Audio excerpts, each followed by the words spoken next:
Good evening. Good evening to all of you. आप अगर देख पा रहे हैं, आप अगर सुन पा रहे हैं तो कृपया कोई मैसेज डालिए चैट बॉक्स में कि आप मुझे देख पा रहे हैं, आप मुझे सुन पा रहे हैं। आप यस बोल के मैसेज डाल सकते हैं। Okay, thank you doctor Aatiq sir. Thank you very much. So आज मैं आप सभी का हार्दिक स्वागत करता हूं। आज का ये जो प्रोग्राम है जिंदगी धुएं में drug addiction mind care marathon का ये जो सेशन है हमारा 12वां सेशन है जो हम आज कंडक्ट कर रहे हैं। और इस प्रोग्राम में हमारे साथ आज जुड़ेंगे डॉक्टर शिरोज के मिश्रा जो कि प्रोफेसर है, प्रोफेसर ऑफ साइकेट्री है एमजीआईएमएस सेवाग्राम में। उनके बारे में मैं डिटेल बाद में बताऊंगा। जब तक कि लोग ज्वाइन करें, हम शुरू मेन प्रोग्राम शुरू करें, तब तक मैं आज ये जो माइंड केयर मैराथन है उसके बारे में मैं कुछ जो नए लोग हैं उनको मैं बताना चाहूंगा। ये जो माइंड केयर मैराथन है ये हम आम लोग के लिए लेते हैं, साइकोलॉजिस्ट के लिए लेते हैं, काउंसलर के लिए लेते हैं, जो एनजीओ वर्कर्स है, समाज सेवक है उनके लिए है, जो टीचर्स है, स्टूडेंट्स है उनके लिए है, जो डॉक्टर्स मेंटल हेल्थ में इंटरेस्टेड है, मेंटल हेल्थ में काम कर रहे हैं उन सभी के लिए है। जो भी जानते हैं, जो भी लोग जानते हैं कि ये मानसिक आरोग्य जो है हेल्थ का इंपॉर्टेंट पार्ट है, वो हेल्थ के लिए इंपॉर्टेंट है, उन सभी के लिए ये माइंड केयर मैराथन है। ये जो माइंड केयर मैराथन है इसमें 42 सेशंस रहेंगे, 42 हफ्ते हफ्ते रहेंगे। 42 हफ्ते के जो मंगलवार रहेंगे वो मंगलवार को हम ये प्रोग्राम करने वाले हैं जो कि ऑनलाइन लाइव सेशन होंगे। जूम पे हम ये ऑनलाइन लाइव सेशन लेंगे जिसमें 42 भारत के, इंडिया के जो टॉप साइकाट्रिस्ट है वो हमें गाइड करेंगे, हमें एक नए टॉपिक के बारे में जो कि मानसिक आरोग्य से संबंधित हो, ऐसे नए टॉपिक के बारे में हमें बताएंगे। ये मेनली हम हिंदी में कंडक्ट कर रहे हैं ताकि हम ज्यादा से ज्यादा लोगों तक पहुंच पाए। इंडिया के जो मैक्सिमम जो लैंग्वेज यूज करते हैं वो हिंदी है, अंडरस्टैंड जो करते हैं वो हिंदी है, तो हम ये हिंदी में कंडक्ट कर रहे हैं। इसमें एंट्री बिल्कुल फ्री है। सर्टिफिकेट ऑफ अटेंडेंस अगर आपको चाहिए होगा तो डेफिनेटली आपको मिलेगा, उसके लिए मैं डिटेल में मैं आपको बता दूंगा। हम इस सेशन को थोड़ा सा इंटरेस्टिंग बनाए, अच्छा बनाए, इसलिए हम इसमें क्विज कंपटीशन भी लेते हैं जिसमें आप आंसर करके आप प्राइज भी जीत सकते हैं। अगर आप पहली बार ये ज्वाइन कर रहे हैं, आप पहली बार माइंड केयर मैराथन में आ रहे हैं, तो मैं आपसे चाहूंगा कि अगर आप व्हाट्सएप से हमारे साथ जुड़े नहीं है तो आप माइंड केयर मैराथन / आपका नाम ये लिखे, टाइप करें और हमें 9503421124 ये नंबर पे भेज दें ताकि हम आपको ज्वाइन कर सके और ये जो प्रोग्राम्स का जो शेड्यूल है उसका जो लिंक है वो आपको हम डायरेक्टली भेज सके। तो definitely mind care marathon / your name 9503421124 जो आपको स्क्रीन पे दिख रहा है, इस पे आपको व्हाट्सएप पे मैसेज भेजना है। आपको ये जो लिंक्स है, नंबर है, वो मैसेज में चैट बॉक्स में भी दिया हुआ है, तो आप डायरेक्टली वहां से ज्वाइन कर सकते हैं।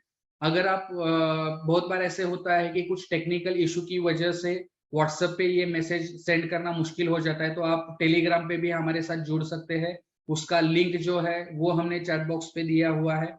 बहुत बार ऐसे होता है कि ये जो टाइम है ये प्राइम टाइम है, बहुत बार जो लेडीज साइकोलॉजिस्ट है या और कोई भी है तो उनको खाना खाने का टाइम होता है, खाना बनाने का टाइम होता है, तो बहुत बार आप ज्वाइन नहीं कर सकते हैं।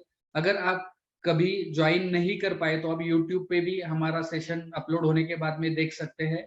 उसी के साथ फेसबुक पे भी आप हमारे साथ जुड़ सकते हैं, www.facebook.com/mindcare22 ये आपको डालना है, या फिर माइंड केयर रत्नागिरी भी आप फेसबुक में डालेंगे तो आप वो पेज सर्च कर पाएंगे। वहां पे आप जुड़िए ताकि आपको इसके ये प्रोग्राम के बारे में लिंक्स है, शेड्यूल्स है, वो आपको मिले, और रिकॉर्डेड जो अपलोडेड वीडियो है उसका लिंक भी आपको वहां पे मिल जाए।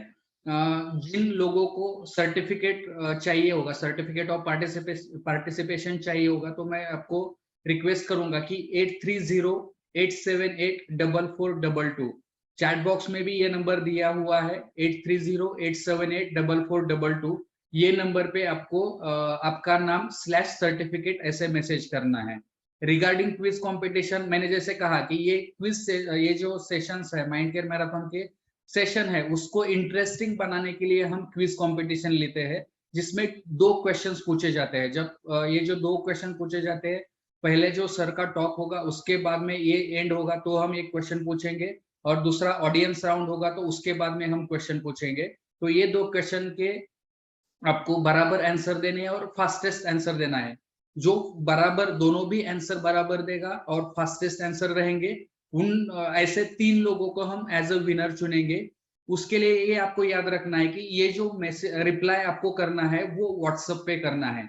9503421124 ये नंबर पे आपको रिप्लाई करना है, व्हाट्सएप पे करना है।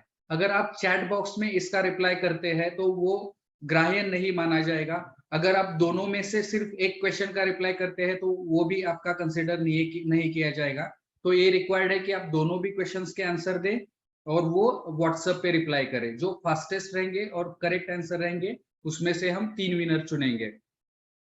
जो विनर्स रहेंगे उनको हम बॉर्न टू विन या फिर हमने अभी माइंड केयर मैराथन के टी शर्ट स्पेशली बना के लिए हुए, वो हम टी शर्ट्स आपको भेजेंगे। और प्लस आपको 25% ऑफ मिलेगा माइंड केयर के प्रोडक्ट्स पे, जो भी कंसल्टेशंस है, कोर्सेस है या वर्कशॉप रहेंगे उसमें आपको 25% ऑफ मिल सकता है। ये जो 3 फोटो आप देख रहे हैं स्क्रीन पे, वो हमारे पिछले बार के विनर है। कीर्ति शाह जो कि नागपुर से है, उन्होंने ये वो विनर रह चुकी है। आरती मुनीश्वर ये विनर रह चुकी है, और मिताली पाटिल, ये 3 विनर है हमारे पिछले बार के क्विज कंपटीशन की, जो कि 20 जून को हुआ था। आज हम जो टॉपिक ले रहे हैं जिसका नाम है जिंदगी धुएं में या फिर ड्रग एडिक्शन, तो इस बारे में हमारे साथ, इस टॉपिक के बारे में बात करने के लिए हमारे साथ एक प्रोमिनेंट साइकेट्रिस्ट हमारे साथ जुड़े हुए हैं, जिनका नाम है क्षिरोद के मिश्रा, जो हमारे साथ आज हमें आज इस बारे में गाइड करेंगे। डॉक्टर क्षिरोद के मिश्रा ये प्रोफेसर ऑफ साइकेट्री है MJIMS साइकेट्री डिपार्टमेंट में, जो कि सेवाग्राम वर्धा में है। वो immediate past treasurer of Indian psychiatric association रह चुके हैं, एंड वो Indian association for child and adolescent mental health यानी कि ICAM के भी वो इमीडिएट पास्ट ट्रेजरर थे। वो इसी मेंबर है IASP के और IAPP के। I welcome you, sir. First of all, I would like to thank you on behalf of all the Mind Care Marathon परिवार।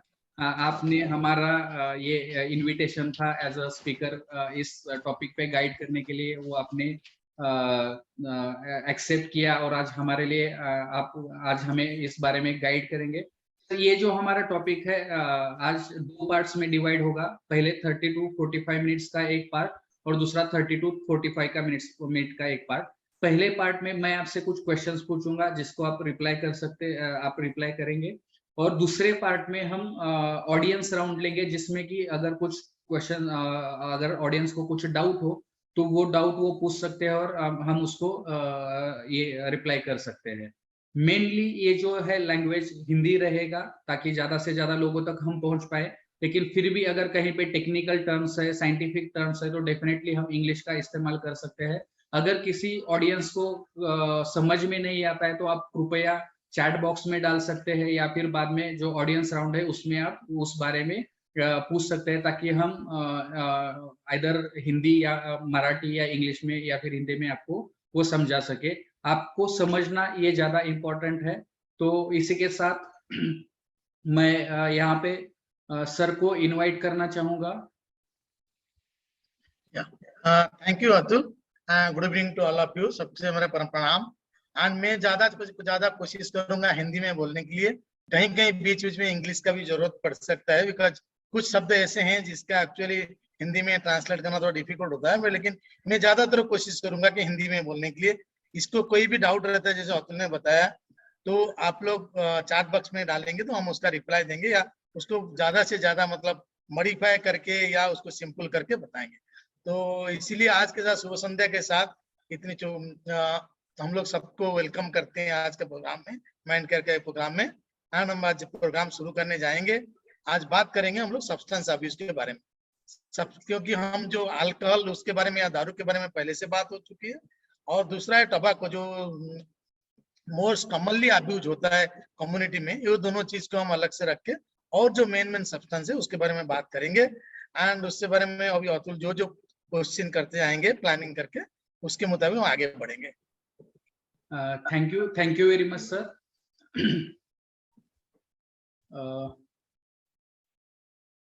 सर आजकल हम देख रहे हैं कि जो पहले मुंबई, पूना या फिर ऐसे बड़े बड़े शहरों में देखा जाता था कि हम सुनते थे कि कोकेन, हीरोइन, इन चीजों के बारे में सुनते थे, या चरस, गांजा के बारे में भी सुनते थे।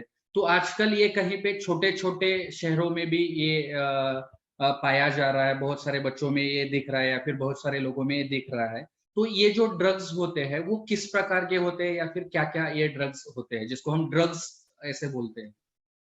Thank you Atul. हम जिसे ड्रग्स बोलते हैं, कुछ मेजर जैसे मैंने बोला कि हम दारू और टबाको को छोड़ के और जो मेन सब्सटेंस जो आजकल के बीच में, आजकल के युवा समाज में, आजकल के लोगों में बहुत तरीके से यूज होता है, ये आज अभी ड्रग्स जो है आज अभी बिग सिटी या मेजर सिटी के पार्ट नहीं रहा। ये छोटे कम्युनिटी में अवेलेबल है। जैसे अभी टीवी आया, व्हाट्सएप आया, ऐसे हर पास सबके पास कम्युनिकेशन का जब से मुद्दा पहुंचे हैं, हर पास ये सब्सटेंस आज मिल जाता है, छोटे छोटे शहरों में अवेलेबल है। जो मेन सब्सटेंस हम उसके बारे में बात करेंगे, जैसे कानाबिस ग्रुप ऑफ ड्रग्स। ये जो कानाबिस या गांजा होते हैं, भांग होते हैं, उसमें बहुत सारी वेराइटी है, उसके हसीस है, चरस है, ये उसका एक ग्रुप ऑफ ड्रग्स। दूसरा मेजर दवाई जो है ओपियम ग्रुप ऑफ ड्रग्स हम जिसको बोलते हैं, उसमें ओपियम के बहुत सारी वेराइटीज है।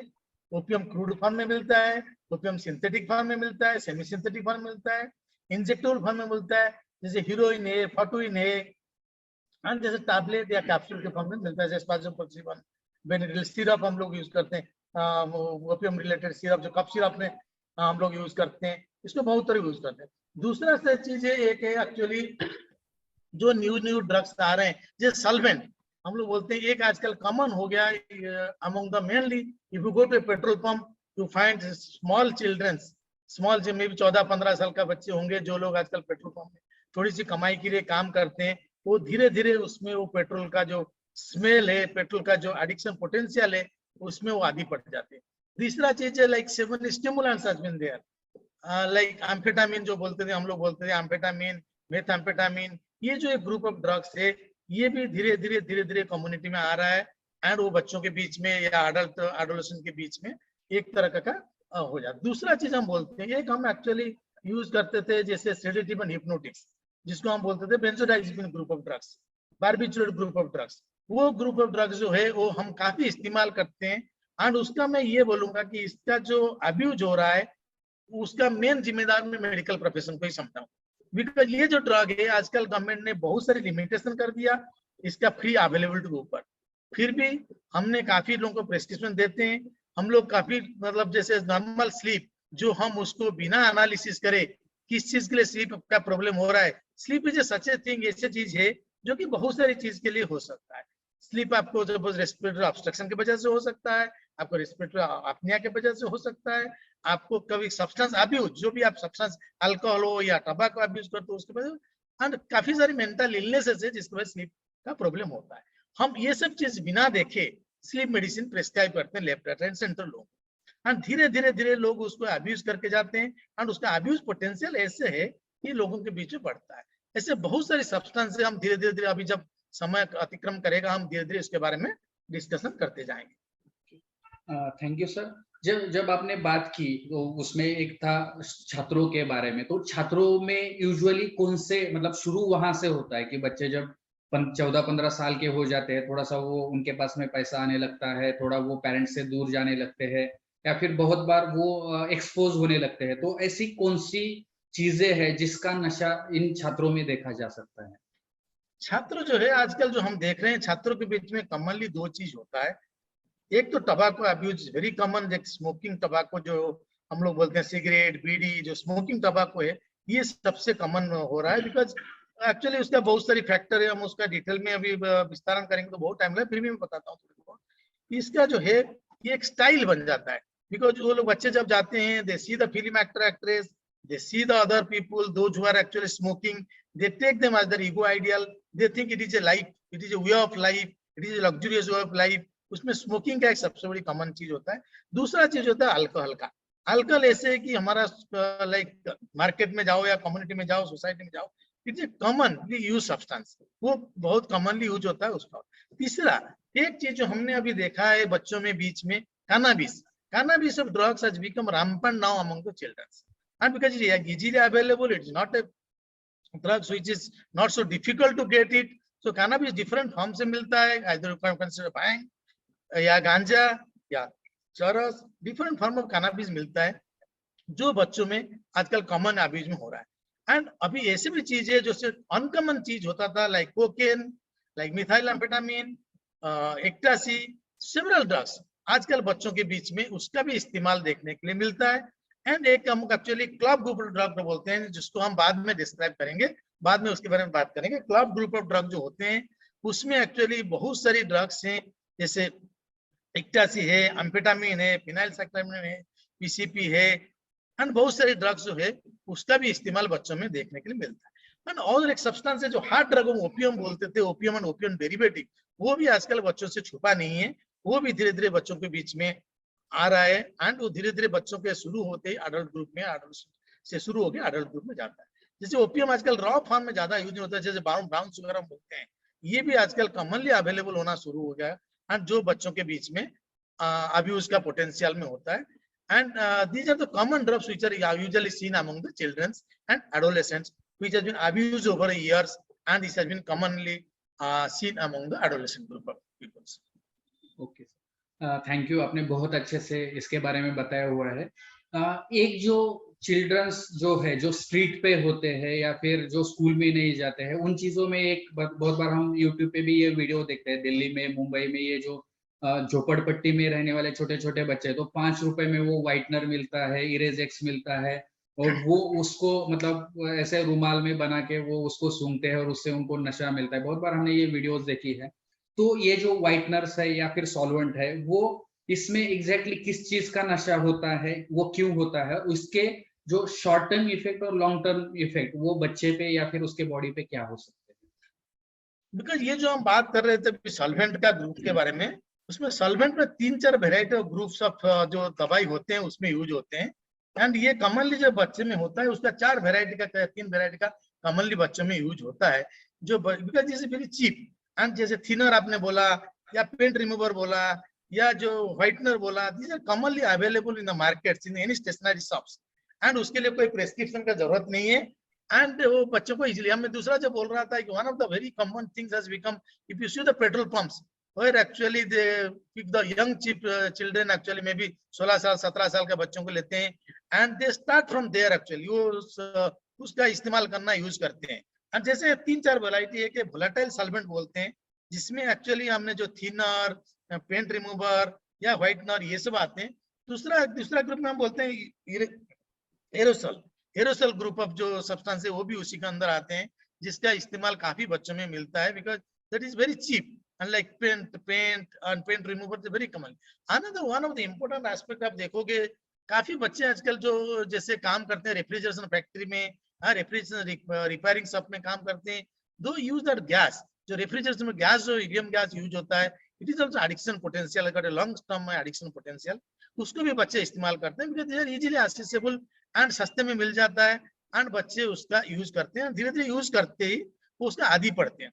इसका जो डिफरेंट इफेक्ट है बॉडी के ऊपर, वो हम बाद में डिस्क्राइब करेंगे, how it is actually brain से लेकर आदमी का डिफरेंट हार्ट से लेकर किडनी से लेकर लिवर से लेकर कैसे असर करता है, उसके बारे में हम बाद में बात करेंगे। बट ये जो चीज है, कॉमनली जो सॉल्वेंट ग्रुप ऑफ दवाई मतलब ड्रग्स से ये कॉमनली इस्तेमाल होता है बच्चे में, mainly due to it is very cheaply available and easily available, for that you don't need a prescription, you can easily, like benzodiazepine आप यूज करने के लिए आपको कुछ टाइप का प्रेस्क्रिप्शन चाहिए होगा, बट ये सब चीज इजीली अवेलेबल होता है, सस्ते में मिल जाता है, बच्चे उसको आज करना। एंड मेनली जो rack picker, you see the rack picker में वेरी कॉमनली जो रैक पिकर चिल्ड्रन जो होते हैं, दो जो एक्चुअली रोड साइड में रैक पिकिंग करते हैं, वो वेरी कॉमनली इसका अब्यूज करते हैं, because it is easy available with A low price. Second thing, like the other substances, solvent substances जो है, इसका जो इफेक्ट के बारे में हम बाद में बात करेंगे। ओके सर, ये हम जो देख रहे हैं आजकल, जैसे आपने बोला कि गांजा या फिर ये चरस जो है, जो कैनबिस के प्रोडक्ट्स है, वो बहुत रैम्पेंटली आज अवेलेबल हो रहे हैं, और जिसको गेटवे ड्रग बोलते हैं, कि मतलब ये सॉफ्ट ड्रग है इजीली मतलब बच्चों को आजकल मिल भी रहा है, और ये गेटवे है कि उसके बाद में वो हार्ड ड्रग जैसे कि हीरोइन, कोकेन ये जो है उसके तरफ बढ़ते हैं। तो ये जो चरस गांजा है वो कहाँ से ये पैदा किया जाता है, या फिर वो एग्जैक्टली क्या है और उसको किस तरह से यूज किया जाता है? ये जो चरस गांजा है, ये सारी एक ही प्लांट का सारी डिफरेंट प्रोडक्ट है। हम जैसे बोलते हैं कि कैनाबिस सटाइवस करके एक प्लांट है, वो जो कॉमनली अवेलेबल है, सबने देखा होगा। आई थिंक ऐसे कोई लोग नहीं है इंडिया में जिन्होंने कैनाबिस सटाइवस प्लांट नहीं देखा होगा। इट इज इजीली अवेलेबल, कहीं भी रेलवे स्टेशन में जाइए, कहीं भी रोड साइड में जाइए, काफी रोड साइड में कैनाबिस सटाइवस प्लांट होता है। दूसरा चीज है, इसको जो गेटवे ड्रग बोलते हैं, it is consider one of the actually softest drugs among all the drugs. और तीसरा है, इसके पीछे जो मेन कारण है, ये हमारा कम्युनिटी में, सोसाइटी में बहुत पहले चले आ रहा है। एंड दिस वाज नेवर, इसको कोई बैन करने का हमने सोचा नहीं। अभी तो अब इसको प्रमोट करने के लिए, लीगलाइजेशन करने के लिए अभी बहुत सारी बात चल रहा है लीगलाइजेशन करने के, बिकॉज जब लीगलाइजेशन हो जाएगा तो लोग एटलीस्ट कंट्रोल फंड में लेंगे, इसका अवेलेबिलिटी के ऊपर आप रेस्ट्रिक्शन कर सकते हैं, and you can have a limitation of the use also. ये सब के बारे में बहुत से बात हो रहा है। ये जो है कैनाबिस सटाइवस प्लांट जो है, उसका डिफरेंट प्रोडक्ट है। इसका डिपेंडिंग अपन जैसे उसका फ्लावरिंग बर्ड हम ले लेते हैं, उसमें जो कंटेंट होता है, जो एक्टिव कंटेंट हम बोलते हैं 9 टेट्राहाइड्रोकैनाबिनॉल, उसका कंटेंट ज्यादा होता है। जिससे उसको दूसरा हम करते हैं भांग। भांग जो कॉमनली हमारा होली में देखो, दिवाली में देखो, अलग फेस्टिवल में लोग भांग यूज करते हैं। It has been socially accepted one of the substance and which has been due to उसका प्रोडक्शन इंक्रीज हो रहा है एंड इसका अवेलेबिलिटी इंक्रीज हो रहा है, तो बच्चे के इस्तेमाल कॉमन होता है। बच्चे इसको क्या करते हैं, they usually put in the use the टबाको and cigarette के साथ साथ, जैसे सिगरेट का टबाको के साथ नशा होने में थोड़ी सी टाइम लगता है या थोड़ा इफेक्ट कम होता है, बच्चे उसके साथ मिक्स करके उसको होममेड टबाको से सिगरेट बनाते हैं और उसका इस्तेमाल करते हैं। This has become a common among the growing children, adolescent, those who are in the college group, वो उनमें बड़ा common, and they actually start it as a process of experimentation. And because उसमें जो हालुसिनोजेनिक इफेक्ट होता है, जो euphoric effect होता है, that give a boost to them to the pleasurable activity, and slowly slowly वो लोग उसका इस्तेमाल करना बढ़ते हैं। And due to easy availability and इतना कॉस्ट फैक्टर भी ज्यादा नहीं है, हर जगह में मिल जाता है आजकल कैनाबिस। एंड कैनाबिस का जो बाई प्रोडक्ट है वो भी थोड़ा डिफिकल्ट होता है, लेकिन कैनाबिस, भांग, ये जो डिफरेंट प्रोडक्ट, सेम प्लांट का जो डिफरेंट प्रोडक्ट है, वो इजीली अवेलेबल होता है। एंड तो इसलिए इसका इस्तेमाल धीरे धीरे अमंग द एडोलेसेंट बढ़ता जाता है due to easy availability and low price cost also. Thank you very much sir. और एक बहुत बार हमारे पास पेशेंट जब आते हैं तो वो ये भी बोलते हैं कि ये आयुर्वेदिक है, आयुर्वेदा में उसके बारे में बहुत सारा ये है, उसके एडवांटेज है, वो इसको रैशनलाइज करने की कोशिश करते हैं, लेकिन वो जानते नहीं है कि ये खुद से जो लेते हैं तो उसकी वजह से उनके बॉडी के ऊपर शॉर्ट टर्म में और लॉन्ग टर्म में क्या इफेक्ट होते हैं। तो ऐसे क्या इफेक्ट्स है जो कैनाबिस जिस तरह से एक आदमी को हार्म कर सकता है, अगर कोई बार बार ले रहा है या फिर ज्यादा डोज में लेता है, तो उसका क्या इफेक्ट उस पेशेंट पे हो सकता है? या मैं शुरू में भी बोला था, ये जो सब्सटेंस ऑफ अब्यूज है, काफी टाइम हम यूज करते हैं इसको मेडिकल प्रोफेशन में। जैसे आप लोगों को मॉर्फिन का भी यूज है मेडिकल प्रोफेशन में, पेंटाजोसिन का भी यूज है मेडिकल प्रोफेशन में, ऐसे भी कैनाबिस का काफी सारी मेडिकल यूज है। ऐसे में बिकॉज लाइक जैसे आप कैंसर ट्रीटमेंट में यूज कर सकते हो, आप जैसे काफी सारी न्यूरोलॉजिकल कंडीशन में यूज कर सकते हो, आप काफी सारी जो you can use the cannabis as a appetite improver, you can use the cannabis as anti vomiting medication. ये जैसे मेडिसिनल यूज ऑफ कैनाबिस है। लेकिन क्या होता है, बिकॉज जब लोग उसका गलत इस्तेमाल करते हैं वहीं भी प्रॉब्लम होता है। जब मेडिसिनल यूज के लिए, हर चीज का मेडिसिनल यूज के लिए जो बना हुआ है, उसका जब आप गलत इस्तेमाल करते हैं उसमें प्रॉब्लम होता है। तीसरा चीज है, इसका जो आप ब्रेन के मस्तर हम इफेक्ट के बारे में बात कर रहे थे, इसका बेसिकली जो कैनाबिस प्रोडक्ट का जो है, कैनाबिस बोलो, भांग बोलो, गांजा बोलो, चरस बोलो, इसका ब्रेन के ऊपर बहुत इंपैक्ट रहता है। काफी स्टडीज ने देखा हुआ है, those people who has got high risk of developing mental illness like psychosis, that has been precipitated, वो कैनाबिस लेने में प्रेसिपिटेट होता है, क्योंकि जल्दी एज में, यंगर एज में उनको हो जाता है। बिकॉज सपोज जिसका घर में सपोज जेनेटिक लोडिंग है, लाइक सिजोफ्रेनिया, जो हम जिसको मेजर मेंटल इलनेस बोलते हैं, ये जल्दी से जल्दी उसमें इवॉल्व हो जाता है। दूसरा चीज है, हम एक चीज बोलते थे, ए मोटिवेशनल सिंड्रोम। कैनाबिस का सबसे बड़ी इंपैक्ट जो है, ये जो है ए मोटिवेशनल सिंड्रोम, सपोज जब लॉन्ग टर्म यूज करते हैं, it produce a motivational syndrome. A motivational syndrome क्या होता है, मैं थोड़ा शॉर्ट में बताना चाहूंगा। जिसमें आदमी का जो काम करने की इच्छा है वो कम हो जाती है, उसमें जैसे उसका जो इंटरेक्शन है लोगों से वो कम हो जाती है, and it is actually one of the part of the illness which actually improves in the community among the users and which lead to reduce in their activity, because this is actually cannabis का जो है काफी young age में लोग इस्तेमाल करते हैं, जो सपोज 5 साल 10 साल cannabis यूज करते हैं, those are in the productive age group, जो मैक्सिमम प्रोडक्टिव एज ग्रुप में है 20 से 25 30 तक, वो लोग मोटिवेशनल सिम्टम डेवलप करते हैं। इसके बारे में हम ज्यादा एक्चुअली लोगों को बताते नहीं, बच्चे उसके बारे में अवेयर नहीं है, तो वो इसका शिकार बनते हैं। तीसरा चीज एक इंपॉर्टेंट चीज है जिससे हम बोलते हैं डिप्रेशन और बाइपोलर डिसऑर्डर जो बोलते हैं, इसमें भी काफी हद तक कैनाबिस का इफेक्ट रहा है। कैनाबिस इस काफी हद तक ये डिजीज को भी प्रेसिपिटेट करता है। ये कैनाबिस के सेवरल एस्पेक्ट ऑफ जो ब्रेन एंड बिहेवियर में प्रॉब्लम करता है, ये चीज लोग काफी अवेयर नहीं होते, लोगों के बीच में अवेयरनेस नहीं है, एंड बच्चे सोचते हैं कि ये क्या है, सब लोग ले रहे हैं, पहले भी लोग बाबा लोग लेते थे, ऋषि मुनि लोग लेते थे, हम भी लेते हैं, बिकॉज वो इसका रियलाइजेशन नहीं होता है कि इसका कारण बोलते हैं कि जैसे आयुर्वेद में यूज है, कि मेडिसिन में इसका यूज करते हैं, दे रेशनलाइज इट, जिसको आप बोलते हो रेशनलाइजेशन, मेडिसिन में यूज है, मेडिसिन में जो यूज है लिमिटेड यूज है, उसका स्पेसिफिक डोज में यूज है और स्पेसिफिक पर्पस के लिए, लेकिन ये जो लेते हैं इसका लिमिटेशन नहीं रहता, इसका जो धीरे धीरे मेंटल अबनॉर्मलिटी डेवलप करता है उसमें। थैंक यू सर, बहुत अच्छे से आपने बताया। मैं यहाँ पे दर्शकों को बताना चाहूंगा कि जो सर अमोटिवेशनल सिंड्रोम के बारे में बात कर रहे थे, उसको हम यूजुअली जो कॉमन लैंग्वेज है उसमें गंजेड़ी बोलते हैं, जैसे दारू पीने वालों को बेवड़ा बोलते हैं, वैसे जो सिर्फ कैनाबिस लेता हो, दिन में 2-3 बार कैनाबिस लेता है, उसके प्रोडक्ट्स लेता है और बाद में सो जाता है, कुछ करता नहीं है, दिन भर बैठे रहता है, तो उसको हम गंजेड़ी बोलते हैं। तो ये अगर आप ये शब्द सुनेंगे तो आपको पता चल जाएगा कि ये अमोटिवेशनल सिंड्रोम क्या है। तो सर ये जो कैनाबिस है, अगर ऐसे कोई पेशेंट है तो उसको किस तरह से ट्रीट किया जाता है, कैसे उसकी ट्रीटमेंट की जाती है? yes. हम जैसे सारी सब्सटेंस अब्यूज के लिए हम डिफरेंट तरीका समझते हैं, बिकॉज हर कोई का सब्सटेंस का अलग मेथड है, अलग मोड ऑफ ट्रीटमेंट है। जैसे हम अल्कोहल के लिए अलग मोड ऑफ ट्रीटमेंट है, ओपियम के लिए अलग मोड ऑफ ट्रीटमेंट है, सबका स्पेसिफिक ट्रीटमेंट है। ऐसे जैसे कैनाबिस, लोग बोलते हैं कि कैनाबिस में डिपेंडेंस होता नहीं है, this is myth, but cannabis also produce लोगों में डिपेंडेंस करती है, तो उसका फिजिकल डिपेंडेंस होता है, साइकोलॉजिकल डिपेंडेंस होता है। तो उसको ट्रीट करने के लिए जब हम सपोज दो चीज होता है, कैनाबिस का सेवरल इफेक्ट है, जैसे एक तो कैनाबिस इंटॉक्सिकेशन, जिसमें लोग एक्चुअली हालुसिनेट करते हैं, उनमें बिहेवियरल एब्नॉर्मलिटी होता है, उस हालुसिनेटेड स्टेज में लोग कुछ भी कर सकते हैं, starting from like road accident to suicide, काफी कुछ चीज हो सकता है hallucination phase due to intoxication. दूसरा कैनाबिस जब डिपेंडेंस हो जाता है, जब कैनाबिस डिपेंडेंट होता है, उसको ट्रीटमेंट करना सबसे डिफिकल्ट होता है, बिकॉज जैसे हमारे लिए अल्कोहल के लिए या ओपियम के लिए जब हम बोलते हैं कि डीएक्टिवेटिंग एजेंट या जैसे रिप्लेसमेंट थेरेपी इजीली अवेलेबल है, कैनाबिस का ऐसे ड्रग्स जो रिप्लेसमेंट ड्रग्स है वो इतना इजीली इंडिया में अवेलेबल नहीं है। बट फिर भी हम लोग जब कैनाबिस का यूजुअली ट्रीटमेंट करते हैं, हम जब विड्रॉल सिम्टम डेवलप करते हैं उसको सिम्टोमेटिक ट्रीटमेंट हम करते हैं, maybe by benzodiazepine, maybe by other symptoms, जैसे बॉडी पेन है उसके लिए एनाल्जेसिक एनेस्थेटिक, ये सिम्टोमेटिक ट्रीटमेंट करते हैं।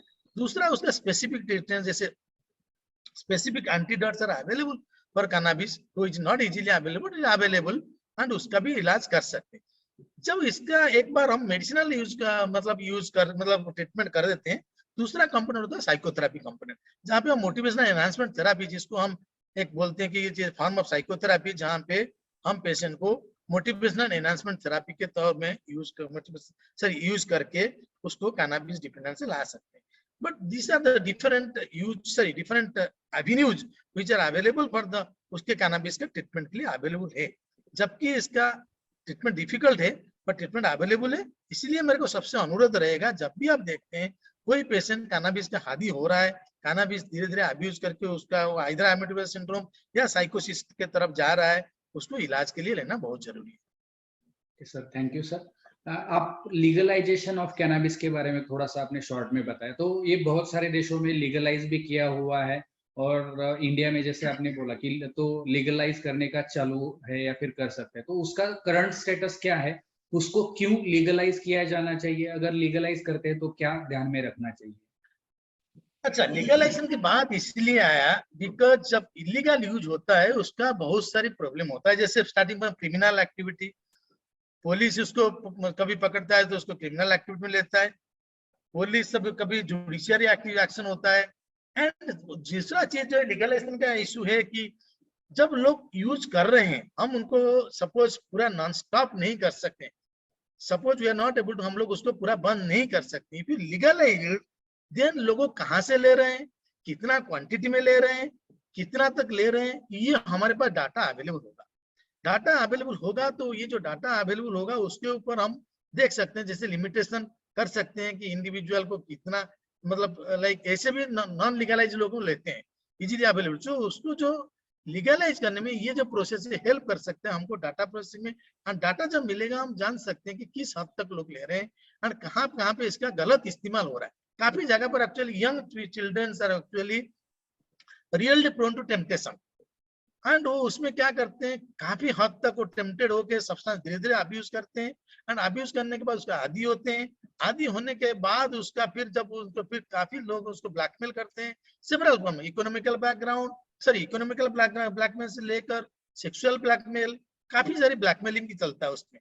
तो इसको वन ऑफ द कंपोनेंट इसीलिए काफी कंट्री ने उन्होंने लीगलाइज किया, लेकिन इंडिया का अभी स्टेट, ये स्टेट में हम पहुंचे नहीं कि इसको लीगलाइज कर सकते हैं, बिकॉज हमारा लीगल सिस्टम जो है आई थिंक इतना रोबस्ट नहीं बना।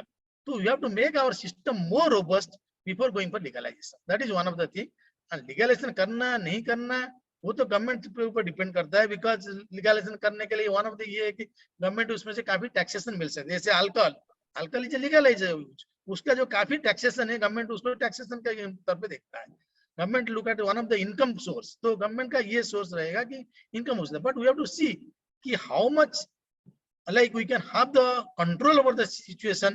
That is one aspect, because we have seen cannabis has got a lot of harmful effects on the brain and mind, and in comparison to other substance maybe, and तो इसीलिए उसका जो medicinal use है, medicinal use का लिए legalisation जो process है उसको करते करते it should not become कि we are making the drugs open in the market which can harm more and more younger adolescents. That is the issue aspect of this.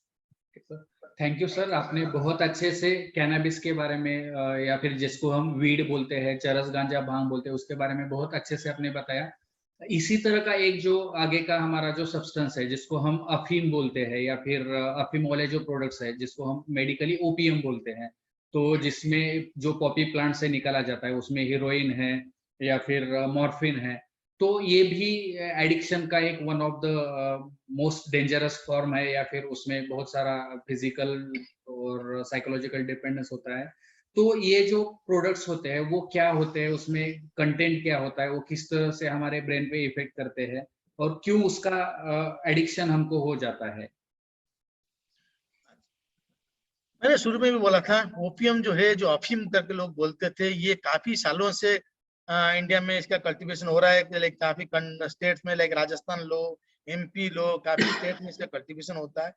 ये जिसको हम पपी प्लांट बोलते हैं, पापावेरस सेमिनिफेरस करके जो plant बोलते हैं इसको बटानी में, ये जो प्लांट है उसका एक एक्चुअली कैप्सूल होता है। लोगों को जिसको आइडिया नहीं है, इसका एक जो कैप्सूल, जो फ्रूट का कैप्सूल होता है, उसको एक्चुअली जब मतलब इट इज अनराइप स्टेज, जब अनराइप स्टेट में होता है उसी से लैक्टेज जो निकाला जाता है। One you cut in the जो पपी प्लांट का जो फ्रूट है उसको कटने में एक लैटेक्स निकलता है, वही लैटेक्स को लेके उसमें से पहले ओपियम का जो रॉ ओपियम हम बोलते हैं, रॉ अफीम जो बोलते हैं, उसका प्रोडक्ट बना जाता है। एंड इसको बहुत सारी फॉर्म में, इसका बहुत सारी सिंथेटिक फॉर्म, कंजेनर फॉर्म, उसका बहुत सारी फॉर्म में यूज होता है। इसका लाइक इसका जो नॉन नेचुरल प्रोडक्ट जो है, like Doda, Doda is one of the common product if you know. अब हम लोग जब यूज करते हैं like mainly in the area of Rajasthan and Punjab, ये जो पपी सीड का जो कैप्सूल होता है उसका जो पाउडर बना के उसको डोडा करके यूज करते हैं। दूसरा, काफी लोग उसका जो हम लोग जो कॉमन खसखस यूज करते हैं मसाला में, अपना घर में जो सब्जी बनाने के लिए जो मसाला यूज करते हैं, जो खसखस करके यूज करते हैं, काफी लोग उसको भी आप यूज करते हैं खसखस को, because it has been use in the normal domestic purpose, या होटल में इसका मसाला में आप यूज होता है, उसको भी लोग आप यूज करते हैं। दूसरा, ओपियम प्रोडक्ट का बहुत सारी मेडिकल यूज है, जैसे मॉर्फिन मैंने बोला था, पेंटाजोसिन बोला था, कोडेक्स कफ सिरप बोला था, एक स्पाजोप्रोक्सिमन करके कैप्सूल मिलता था पेन के लिए, वो बोला था। These are the products which are actually medical use के लिए होता था, जिसका एक्चुअली यूज से ही अब्यूज पोटेंशियल में जाता है। because if you don't keep a control over the thing, suppose लोग पहले suppose normally किसका कफ हुआ and उसको कफ सप्रेशन के लिए हम कफ सिरप यूज करते हैं, कोडिन कफ सिरप यूज करते थे, उसी का एक्चुअली धीरे धीरे लोग एक्चुअली उसको अब्यूज करना शुरू करते हैं। तीसरा चीज है कि स्पैजम प्रोक्सियन करके जो कैप्सूल पहले मिलता था, लोग उसको पेन एब्डोमिनल पेन के लिए लेते थे एंड धीरे धीरे उसका एक्चुअली सब्सटेंस का इंटेक बढ़ उसका अब्यूज होता था। हम जैसे बात करते हैं ओपियोइड का, opioid also work in the same as a pleasure principle. उसका जैसे अदर सब्सटेंस हमने प्लेजर के लिए यूज करते हैं, जो हमको हाई मिलता है उसी के लिए लोग यूज करते हैं। उसका डिफरेंट में डिटेल में बताऊंगा। उसका जो ब्रेन में डिफरेंट रिसेप्टर सिस्टम है जिसको हम इंडोजेनस ओपियोइड बोलते हैं, जो भगवान ने हमको दिया है to actually improve our pain tolerance. Because opioid पहले जब होता था it was used like opioid mixture जो होता था पहले टाइम पे, it was used as a pain reliever. तो भगवान ने हमको कुछ रिसेप्टर दिए हैं ब्रेन में to have improve our tolerance to the pain. तो उसी के लिए pain one of the like जितने ओपियोइड रिसेप्टर होते हैं उसके बारे में डिटेल में मैं जाऊंगा नहीं, का जो डिफिकल्ट लाइक म्यू रिसेप्टर, कापा रिसेप्टर, बहुत सारे रिसेप्टर है ब्रेन में अवेलेबल है जिसका ये actually work as a endogenous pain sensitive area. तो ये भगवान ने हमको दिया है to tolerate to the pain because pain is a part of life. So इसी को ये करने के लिए इंडोजेनस ओपियोइड भगवान खुद देते हैं। तो हम जब एक्सोजेनस ओपियोइड लेते हैं, ये एक्सोजेनस ओपियोइड भी उसी रिसेप्टर सिस्टम के ऊपर काम करते हैं, करके हम पेन से ज्यादा दूसरे अब्यूज की तरफ चले जाते हैं एंड उसका धीरे धीरे उनको रिक्वायरमेंट बढ़ती है, टॉलरेंस डेवलप होती है, सब्सटेंस के लिए हमको और या तलब होती है, क्रेविंग होती है एंड इसका इस्तेमाल गलत इस्तेमाल होता है। एंड गलत इस्तेमाल होने में इसका डिफरेंट जो बैड इफेक्ट है डिफरेंट ऑर्गन ऑफ बॉडी में उसका असर दिखाई मिलता है, ब्रेन से भी उसका असर दिखाई मिलता है एंड जो फिजिकल ऑर्गन जो डिफरेंट ऑर्गन सिस्टम है उसके ऊपर भी असर होता है, starting from kidney to liver several respect में ओपियोइड का गलत असर होता है।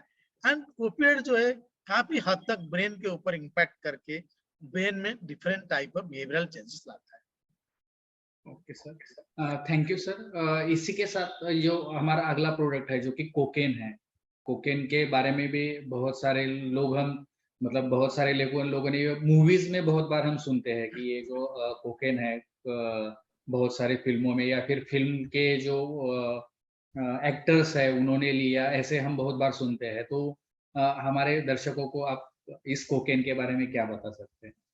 या कोकेन जो है आई थिंक हमारे पास तो पहले गांजा था, अफीम था, लेकिन कोकेन हमारे पास पहले था ही नहीं। धीरे धीरे कोकेन हमारे पास साउथ अफ्रीका से या अफ्रीकन कंट्री से आया।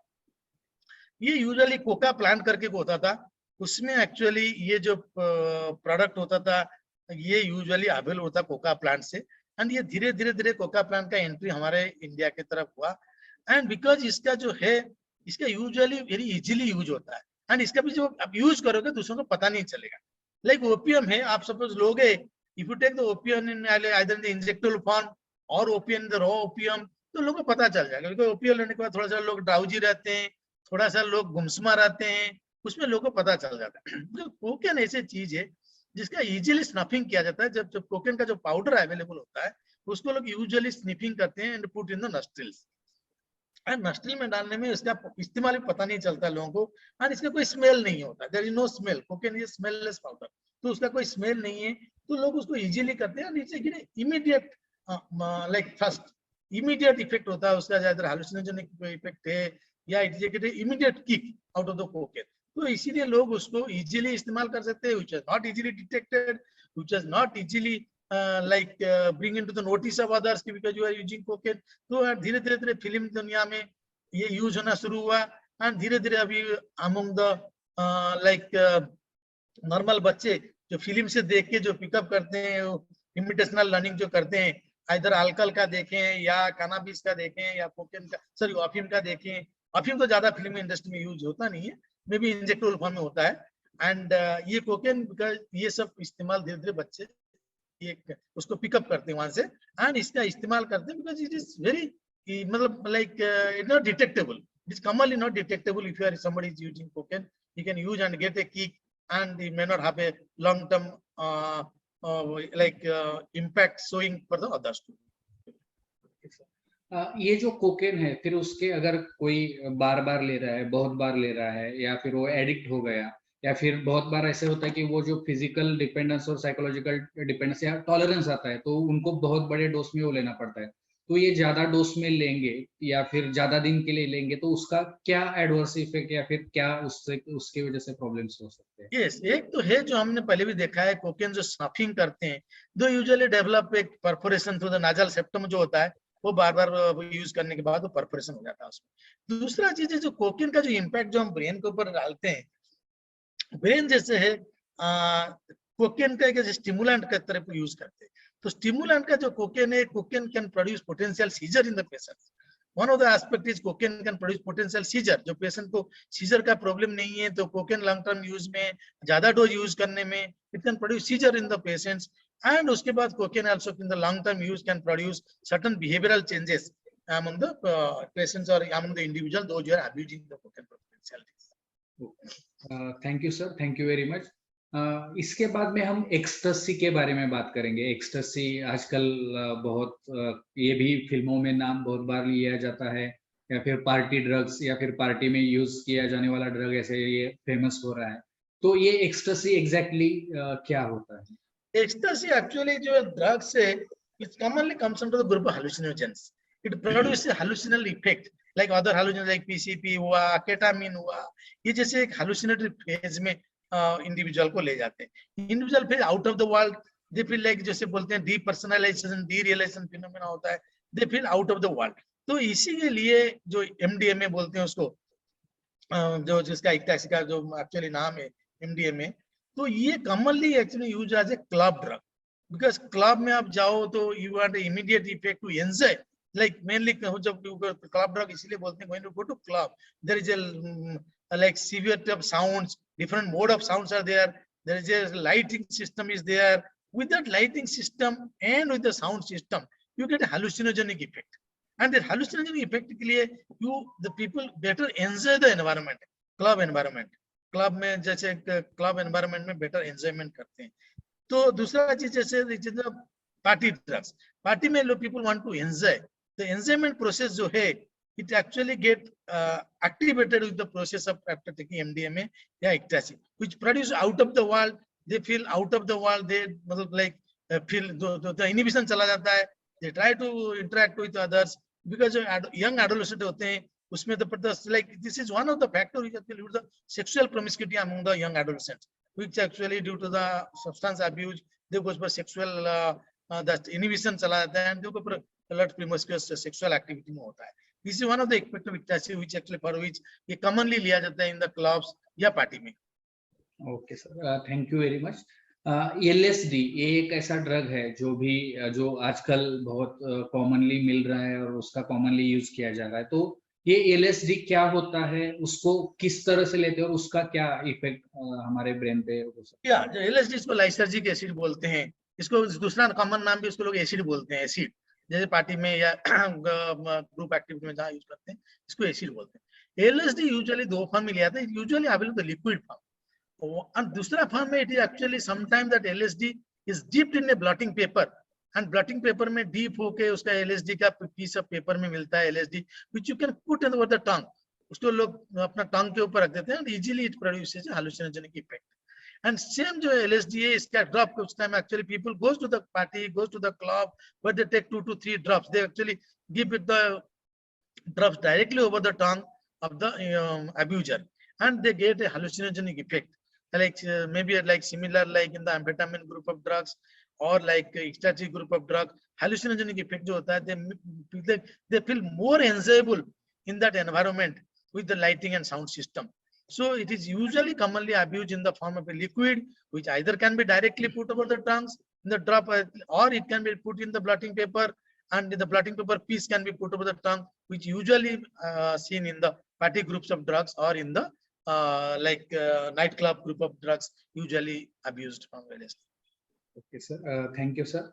हम स्लीप जो ये जो है हिप्नोटिक्स ये जो है वो उसके तरफ हम जाएंगे, बार्बिटूरस बेंजोडाइजेपिन्स।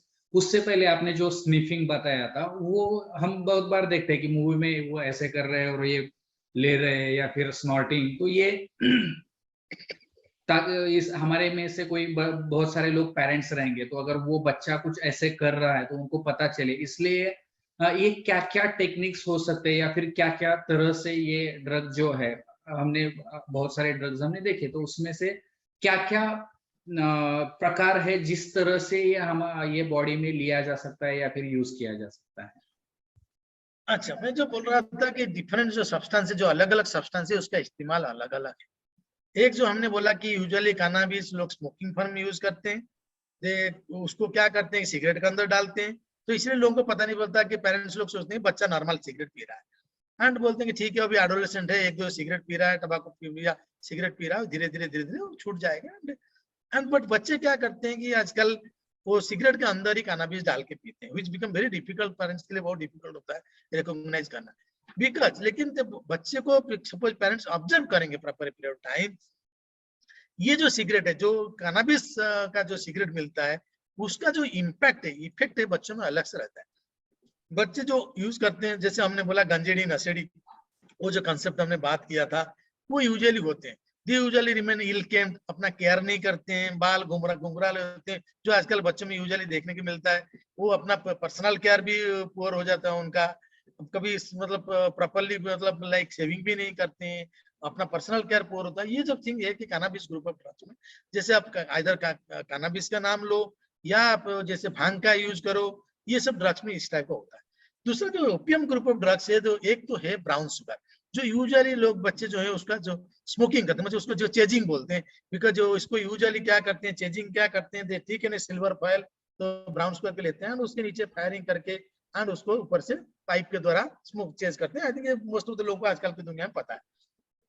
उसका सबसे इंपॉर्टेंट क्या होता है, if you see the nail bed fingers, उसमें ब्लैक ब्लैक सब्सटेंस रह जाता है, बिकॉज जब वो यूज करते हैं either burning, most common is finger tip burning, because जब यूज करते हैं फायरिंग के लिए, कभी कभी डायरेक्टली मैस्टिक दिखा, मतलब अपना हाथ में पकड़ के भी दे करते हैं। सी दो चिल्ड्रन जो यूजुअली इंडेक्स फिंगर या थंब में बर्निंग साइन मिलता है, सी बर्निंग साइन मिलता है। दूसरा चीज है black black things are deposited in the nail beds.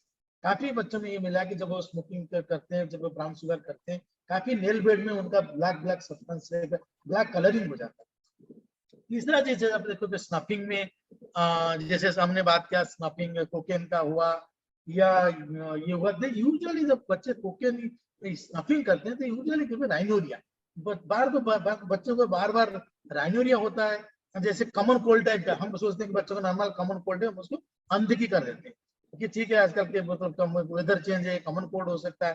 काफी में बच्चों को राइनोरिया होता है, they are got redness of eyes, is very commonly seen है, जो स्टार्टिंग ड्रग लेने के बाद इवन कैनाबिस में भी रेडनेस ऑफ आईज काफी फ्रीक्वेंटली होता है। रेडनेस ऑफ आईज जो कंजक्टिवल कंजक्शन होके होता है, वो होता है। एंड दूसरा चीज राइनोरिया होता है, बच्चों का भी एलर्जिक टाइप का रिएक्शन होता है। काफी टाइम में ये मिला कि बच्चे जो से यूज करते हैं ये स्नफिंग ड्रग्स, उनमें माउथ एरिया या फेस एरिया में काफी स्टिक्स टाइप का साइन भी मिलता है। एंड जैसे बच्चे जैसे आईवी ड्रग अभी जो हार्डकोर आईवी ड्रग यूज करते हैं, वो कॉमनली जो पेरेंट्स देखेंगे कि ये बच्चे क्या करते हैं, यूजुअली फुल शॉट, मतलब इनमें काफी हॉट समर में भी they put the full shot to overcome और to not to brought into notice कि they are actually covering. If you see like children even summer season में they cook with a full shot, usually which is not a pattern seen in our climatic condition. So that is the one of the aspect which can be easily. But several one of the important aspect हम देखते हैं, जो बच्चे usually substance abuse करते हैं, वो थोड़ा initial phase में घर में डर रहता है, तो यूजुअली बाथरूम बार बार जाते हैं, because that is the place where they commonly abuse the substance, and वहां से पता नहीं चलता है, because that is the, if you see all these signs in children, that is a warning sign, that is a signaling for you कि the children may be having some sort of substance abuse. उसको इसलिए हमको नजर रखना बहुत जरूरी है। Okay sir, thank you sir, बहुत अच्छे से आपने बताया। यहाँ पे मैं दर्शकों को बताना चाहूंगा कि आईवी यूज मतलब जो सीरीज में वो लिया जाता है और इंजेक्शन के थ्रू वो डायरेक्टली हमारे ब्लड में वो डाला जाता है, उसको हम आईवी यूज बोलते हैं। तो सर ये आईवी यूज जो है बहुत बार मतलब ये देखा जाता है, तो इसकी वजह से उसके हेल्थ पे क्या मतलब इफेक्ट हो सकता है? देखो आईवी अब्यूज के वजह से अभी बहुत सारी जो इम्पैक्ट है, नंबर वन, ये तो जो है it is one of the major cause for the HIV infection, because जिसके वजह से मैं बताऊंगा अभी I will go to long term कैसे उसका रिप्लेसमेंट थेरापी जो मिथाडन आया या बुप्रेनोर्फिन आया, उसको हमने जब ओपियम के लिए, because IV drugs are usually done for the opiate group of drugs. And उसमें तो नंबर वन एक वेन्स जो थ्रोम्बोज होते हैं, that is one of the common things, जो वेन थ्रोम्बोज हो जाते हैं। एंड देयर स्कार फॉर्मेशन होता है, जो बड़ी में डिफरेंट माइक्रो एप्सिस जो बोलते हैं, छोटे छोटे एप्सिस, इन्फेक्शन एप्सिस होके उसमें ये क्रॉनिक एप्सिस होता है, सबक्यूटेनियस एप्सिस जो होता है, स्किन के नीचे एप्सिस होता है। तीसरा चीज सबसे इंपॉर्टेंट है HIV एंड एड्स, जो कि आज का जमाने में चल रहा है, तो काफी दिन से चल रहा है, व्हिच इज जो one of the major factor, जो कि लोग कॉमन, बिकॉज सिरिंज इतना अवेलेबल कॉमनली हो नहीं सकता है, या होता नहीं था यूजुअली अवेलेबल, तो इसीलिए सपोज 5-6 लोग 8-10 लोग इकट्ठा बैठ के ले रहे हैं, तो एक दूसरे का सिरिंज यूज करते थे। एंड किसको पता नहीं था हु इज हैविंग HIV और अदर सेक्सुअल ट्रांसमिटेड डिजीजेस और hepatitis, those are also considered. So ये जो चीज है, इसमें कॉमनली ट्रांसफर होता है, common abuser of the syringe, जो सिरिंज कॉमनली सब 5-6 लोग इकट्ठा ले रहे हैं एंड एक सिरिंज में वो यूज कर रहे थे, because there might be available other syringe. तो इसके लिए जो रिप्लेसमेंट थेरेपी आया, अभी so many places they have got treatment for the opiates, for the opiate abusers. So many places में, लाइक मिथाडन क्लिनिक हुआ इंडिया में, काफी पार्ट्स में भी है मिथाडन क्लिनिक, या बुपेंद्रफिन क्लिनिक हुआ है, जहाँ पे सुपरवाइज तौर पे they give less harmful substance to bring other individual out of the opium group of substances। उसका ये बैकग्राउंड था। इसलिए these are the IV actually mainly infection, like जितना भी ब्लड ग्रुप ऑफ इन्फेक्शन है, हेपेटाइटिस हो या HIV हो, ये रूट में ही ट्रांसमिट होता है। This is the one of the major harm among the drug IV drug abusers. Okay sir, thank you sir. हम स्लीपिंग पिल्स के यहाँ पे आए थे। बहुत बार हम देखते हैं कि बहुत सारे लोग स्लीपिंग पिल्स यूज किए जाते हैं। बहुत बार हमारे पास ऐसे भी पेशेंट आते हैं कि हम पेशेंट को कुछ तो देते हैं, उसके रिलेटिव फिर नींद नहीं आ रहे बोल के वो नींद का दवाई खुद के लिए बहुत बार यूज करते हैं, या फिर आजकल केमिस्ट के पास में भी ओवर द काउंटर ये बहुत बार लिए जाते हैं, या फिर अपने रिलेटिव्स के, फ्रेंड्स के वो यूज करते हैं। तो बहुत बार ये देखा जाता है कि उसका फिर उनको एडिक्शन हो जाता है, या फिर उसकी लत लग जाती है, उसके बिना उनको नींद नहीं आती है। तो ये ना हो, इसलिए लोगों ने क्या मतलब ध्यान रखना चाहिए? या सबसे इम्पोर्टेंट, हमने बीच में जब शुरू में मैंने बात किया था, बेंजोडाइजिपिन का जो अब्यूज है, बार्बिचुरेट भी तो अब्यूज होता है। एंड ये जो दवाई है, ये actually one of the more form of iatrogenic abuse में बोल सकता हूँ इसको, बिकॉज जब पेशेंट आता है कभी भी क्लिनिशियन के पास जो स्लीप डिस्टर्बेंस, हम उसको सीरियसली नहीं लेते हैं, बोलते हैं ठीक है नींद का प्रॉब्लम है, बेंजोडाइजिपिन ले जाओ। तो उसको हम जब शुरू करते हैं, हम ये नहीं देखते कि स्लीप एक ऐसी चीज है, इसके लिए बहुत सारी फैक्टर्स है। आप जैसे मैंने बताया कि ऑब्स्ट्रक्टिव स्लीप एपनिया से लेकर आपका any of the like mental disorder, like में भी डिप्रेशन हो सकता है, एंजाइटी हो सकता है, substance abuse is common, alcohol, we have seen alcohol में सबसे बड़ी प्रॉब्लम वही होता है, आपने भी देखा होगा। अल्कोहल में सबसे पहले हम क्या करते हैं, पेशेंट आता है, उसको हम इनिशियल फेज में ट्रीटमेंट करते हैं, बेंजोडाइजिपिन देते हैं to bring him out of the alcohol. And धीरे धीरे आदमी अल्कोहल छोड़ के बेंजोडाइजिपिन लेना अवेलेबल करता है, क्योंकि बेंजोडाइजिपिन चीपर रहता है, मे बी इजीली अवेलेबल है, जबकि अल्कोहल के लिए थोड़ा कॉस्ट फैक्टर ज्यादा पड़ता है। Alcohol easily can be detected among the people, लोग बेंजोडाइजिपिन लेना शुरू करते हैं। दूसरा चीज, सेल्फ मेडिकेशन। कुछ लोग क्या करते हैं, जब इनिशियल पे जो डिप्रेशन जो आता है पेशेंट, हम उसको डिप्रेशन को सपोज जब भी नॉर्मल फिजिशियन के पास जाता है या नॉर्मल नॉन साइकेट्रिस्ट पास जाता है, दे आर एबल टू, वो उसको रिकॉग्नाइज नहीं कर पाते, तो उसको बेंजोडाइजिपिन देते हैं। एंड धीरे धीरे धीरे बेंजोडाइजिपिन ऐसे एक्टिविटी, जो बेंजोडाइजिपिन एक्टिविटी है, उसका धीरे धीरे टॉलरेंस डेवलप होता है। आज सपोज पेशेंट हमने शुरू में दे दिया उसको clonazepam 0.5 milligram, we have seen patient 0.5 milligram में शुरू करके धीरे धीरे up to 5 milligram, 6 milligram, even 8 milligram अब क्लोनाजिपाम इस्तेमाल करते हैं।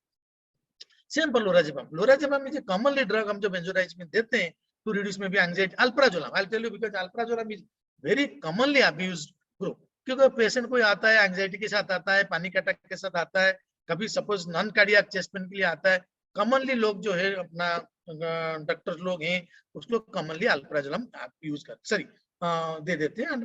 पेशेंट धीरे धीरे धीरे धीरे अल्प्राजोलम 0.25 0.5 से धीरे धीरे बढ़ के इवन 6 मिलीग्राम या 8 मिलीग्राम ऑफ अल्प्राजोलम तक अब्यूज करते हैं, बिकॉज बेंजोडाइजिपिन ऐसी चीज है, it is like alcohol, both work in the same receptor system, GABA receptor system जो उसमें काम करते हैं, तो उसका टॉलरेंस बहुत जल्दी हो जाता है। जैसे हम बोलते हैं कि short acting benzodiazepine has got better, मतलब more severe potential to produce the dependence. तो इसीलिए हम लोग जो देते हैं बेंजोडाइजिपिन, उसको देखना चाहिए कि किस लिए दे रहे हैं, इसका प्राइमरी डायग्नोसिस क्या है, लिमिटेड पीरियड के लिए प्रिस्क्रिप्शन देना है, और बाद में पेशेंट को रिव्यू करना है।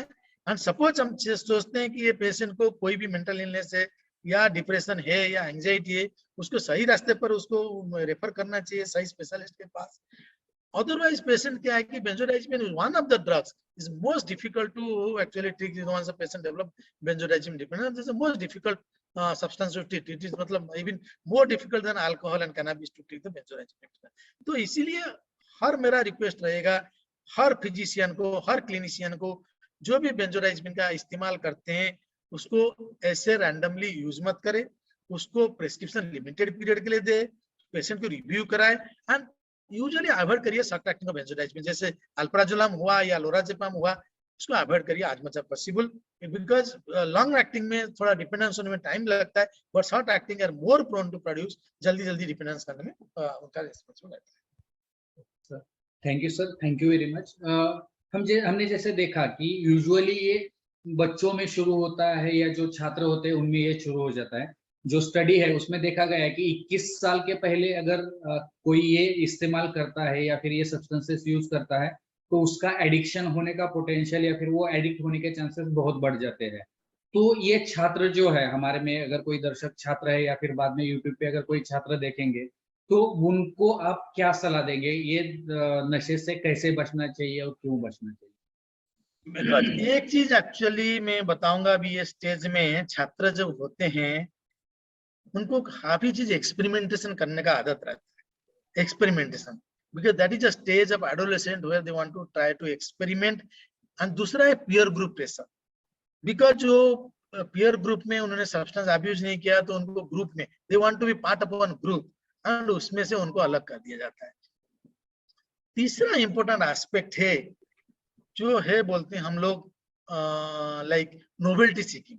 Novelty seeking is one of the important aspect जो यूजुअली एडोलेसेंट फेज में होता है। नोवेल्टी सीकिंग जो ब्रेन का जो पार्ट है वो नोवेल्टी सीकिंग पार्ट पहले डेवलप हो जाता है, ध्यान हमारा रीजनिंग एस्पेक्ट जो ब्रेन में लैटर में डेवलप होता है। इस बच्चों को मैं ये बोलूंगा बिकॉज हर कोई नशा का long term effect is always bad. आपका फिजिकल हेल्थ लो, आपका मेंटल हेल्थ लो, उसके ऊपर रहता है।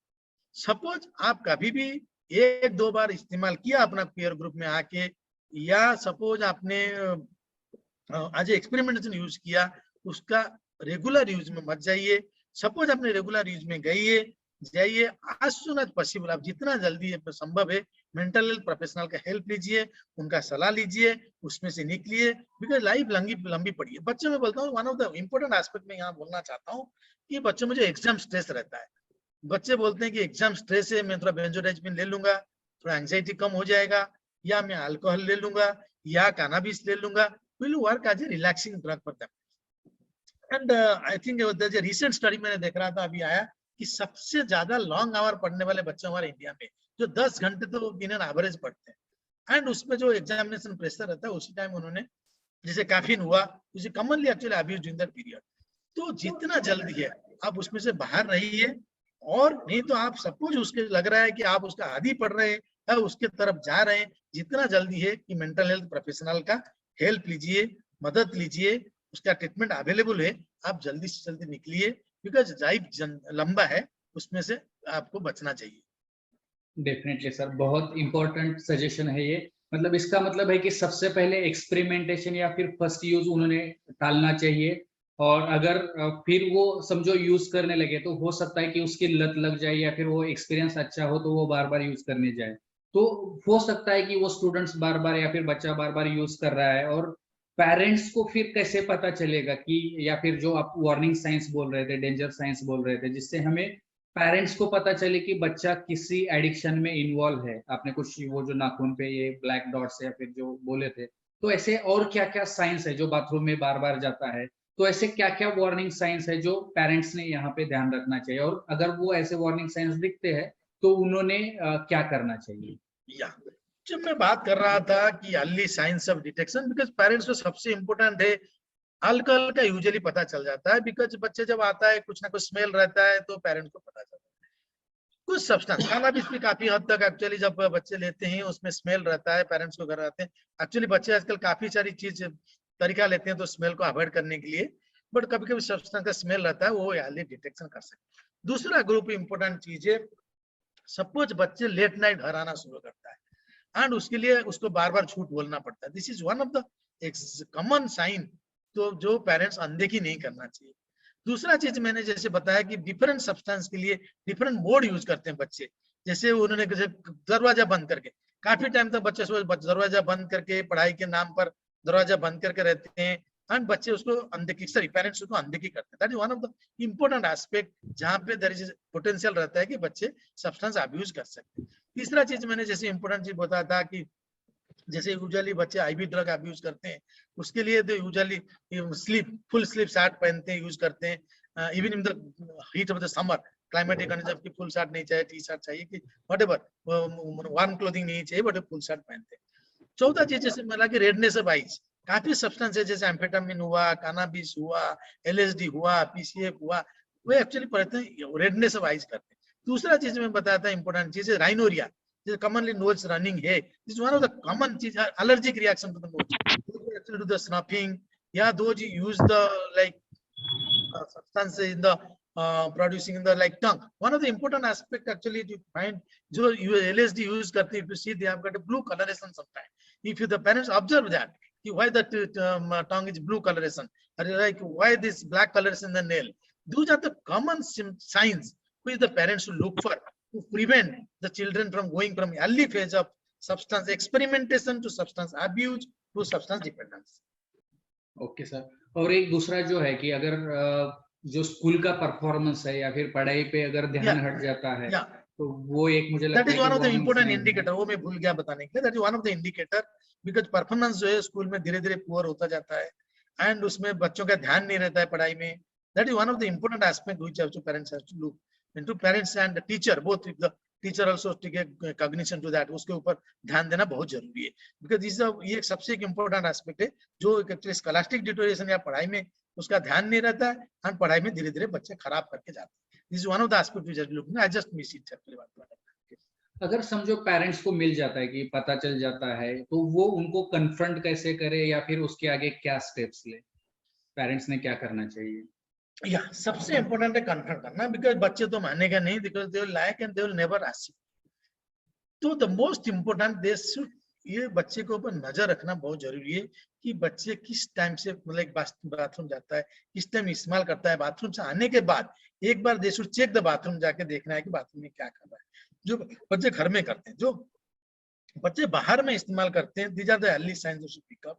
एंड जैसे घर के अंदर जाके बच्चे काफी टाइम में रहकर सिगरेट पीते हैं, छुट्टी बिकॉज काफी टाइम में वो पिलो के नीचे रखते हैं, they should check their bed and उसी को लेके दे शुड कन्फ्रंट द बच्चे in a friendly manner instead of guy abusing something or giving them, blaming them, because substances ऐसी चीज है कि जो बच्चे प्लेजर के लिए, जैसे सिनेमा देखने जाते हैं प्लेजर के लिए, या अच्छे खाना खाते हैं प्लेजर के लिए, या कुछ दूसरा एक्टिविटी करते हैं, सो मेनी एडिक्शन जो है उसके बारे में हम आज तो बात नहीं करेंगे, जैसे इवनिंग व्हाट्सएप या फेसबुक, उसमें भी एडिक्शन होता है, उसके बारे में हम बात नहीं करेंगे, because it's all what is the pleasure principal. तो बच्चे प्लेजर में करते हैं तो उसको इजीली फ्रेंडली मैनर से कन्फ्रंट करना जरूरी है।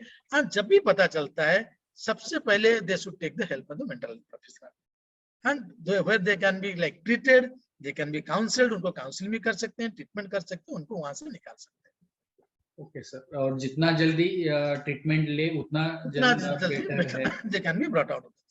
ओके सर, हमारे बीच हो सकता है कि कोई अडल्ट हो या फिर जो हमारे दर्शक देख रहे हैं या फिर बाद में देखेंगे, उनमें से कोई हो कि जो ये सब्सटेंसेस यूज कर रहा है या फिर उसको एडिक्ट है, उनको आप क्या सलाह देंगे? एक तो मैं सबसे पहले इंपॉर्टेंट बोलूंगा, जैसे अडल्ट है उनको जो है सब्सटेंस अब्यूज वो भी उसी प्लेजर प्रिंसिपल में लेते हैं।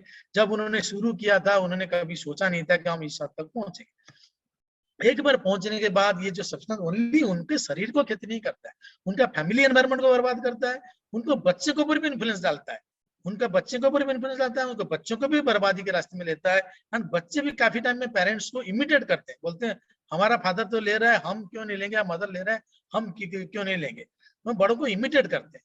तो इसीलिए ये जो चीज है सबसे पहले मैं इंपोर्टेंट बोलूंगा, बिकॉज काफी टाइम ये दिखा गया कि अडल्ट में उनको हेल्प सीकिंग बिहेवियर नहीं रहता है, दे डोंट कम फॉर, वो हेल्प के लिए नहीं आते, वो बोलते हैं सबसे पहले उनका डिनायल, जो मानने का कि मैं सब्सटेंस का आदी हूँ, कि मैं सब्सटेंस मेरे ऊपर काबू कर लिया। जैसे पहले वो तो सब्सटेंस लेना शुरू करते हैं, कुछ दिन बाद सब्सटेंस उनको लेना शुरू करता है। उसी फेज में वो रियलाइज नहीं करते हैं कि बोलते हैं, नहीं नहीं सब लोग लेते हैं, मैं तो 2 पैक दारू पीता हूँ, या मैं तो 2 सिगरेट पीता हूँ, या इस्तेमाल सब्सटेंस का जो इस्तेमाल करता हूँ। उनके जो नियर एंड डियर वंस है, मैं अदर फैमिली मेंबर्स में भी वाइफ हो, even adolescent children also they brings to the parents, वो अपना पेरेंट्स को लेकर आते हैं इलाज के लिए। तो जितना जल्दी है उनको इलाज के लिए ला सकते हैं, तो उतना जल्दी प्रोग्नोसिस या आउटकम इज बेटर।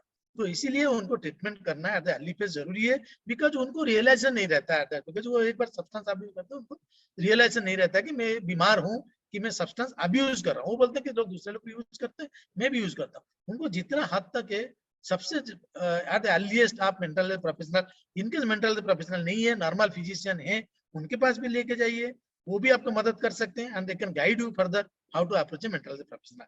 लोगों को मेंटल प्रोफेशनल में आने के लिए हिचकिचाहट से रहती है, उसको मैं बोलूंगा कि जितना जल्दी है वो जो स्टिग्मा है उसके बाहर आए, उसको इलाज करना बहुत जरूरी है। Okay sir, thank you sir, बहुत अच्छे से आपने बताया है। इसी को थोड़ा सा एक्सटेंड करके, बहुत बार ऐसे होता है कि पेशेंट खुद आने के लिए जैसे तैयार नहीं होता है, वो रैशनलाइज करता है या फिर वो डिनाइल मोड में रहता है, तो बहुत बार पेरेंट्स को ये केयर करना पड़ता है कि उसको लेके जाए, वो आने के लिए तैयार नहीं होता है, या फिर आया तो भी उसके बाद में, मतलब पेरेंट्स का इसमें क्या रोल है या फिर रिश्तेदारों का इसमें क्या रोल है, उन्होंने क्या करना चाहिए, क्या ध्यान में रखना चाहिए?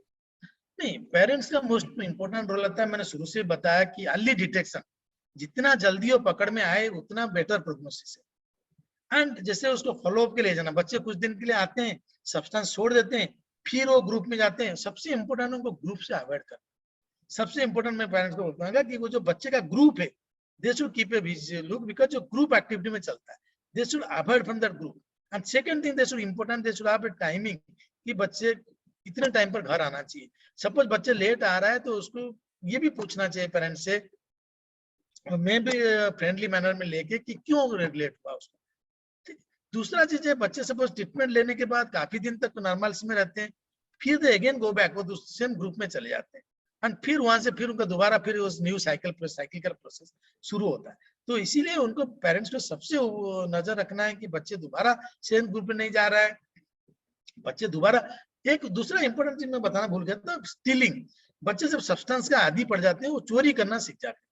That is one of the bad character, actually is get connected, उसके साथ कनेक्शन रहता है।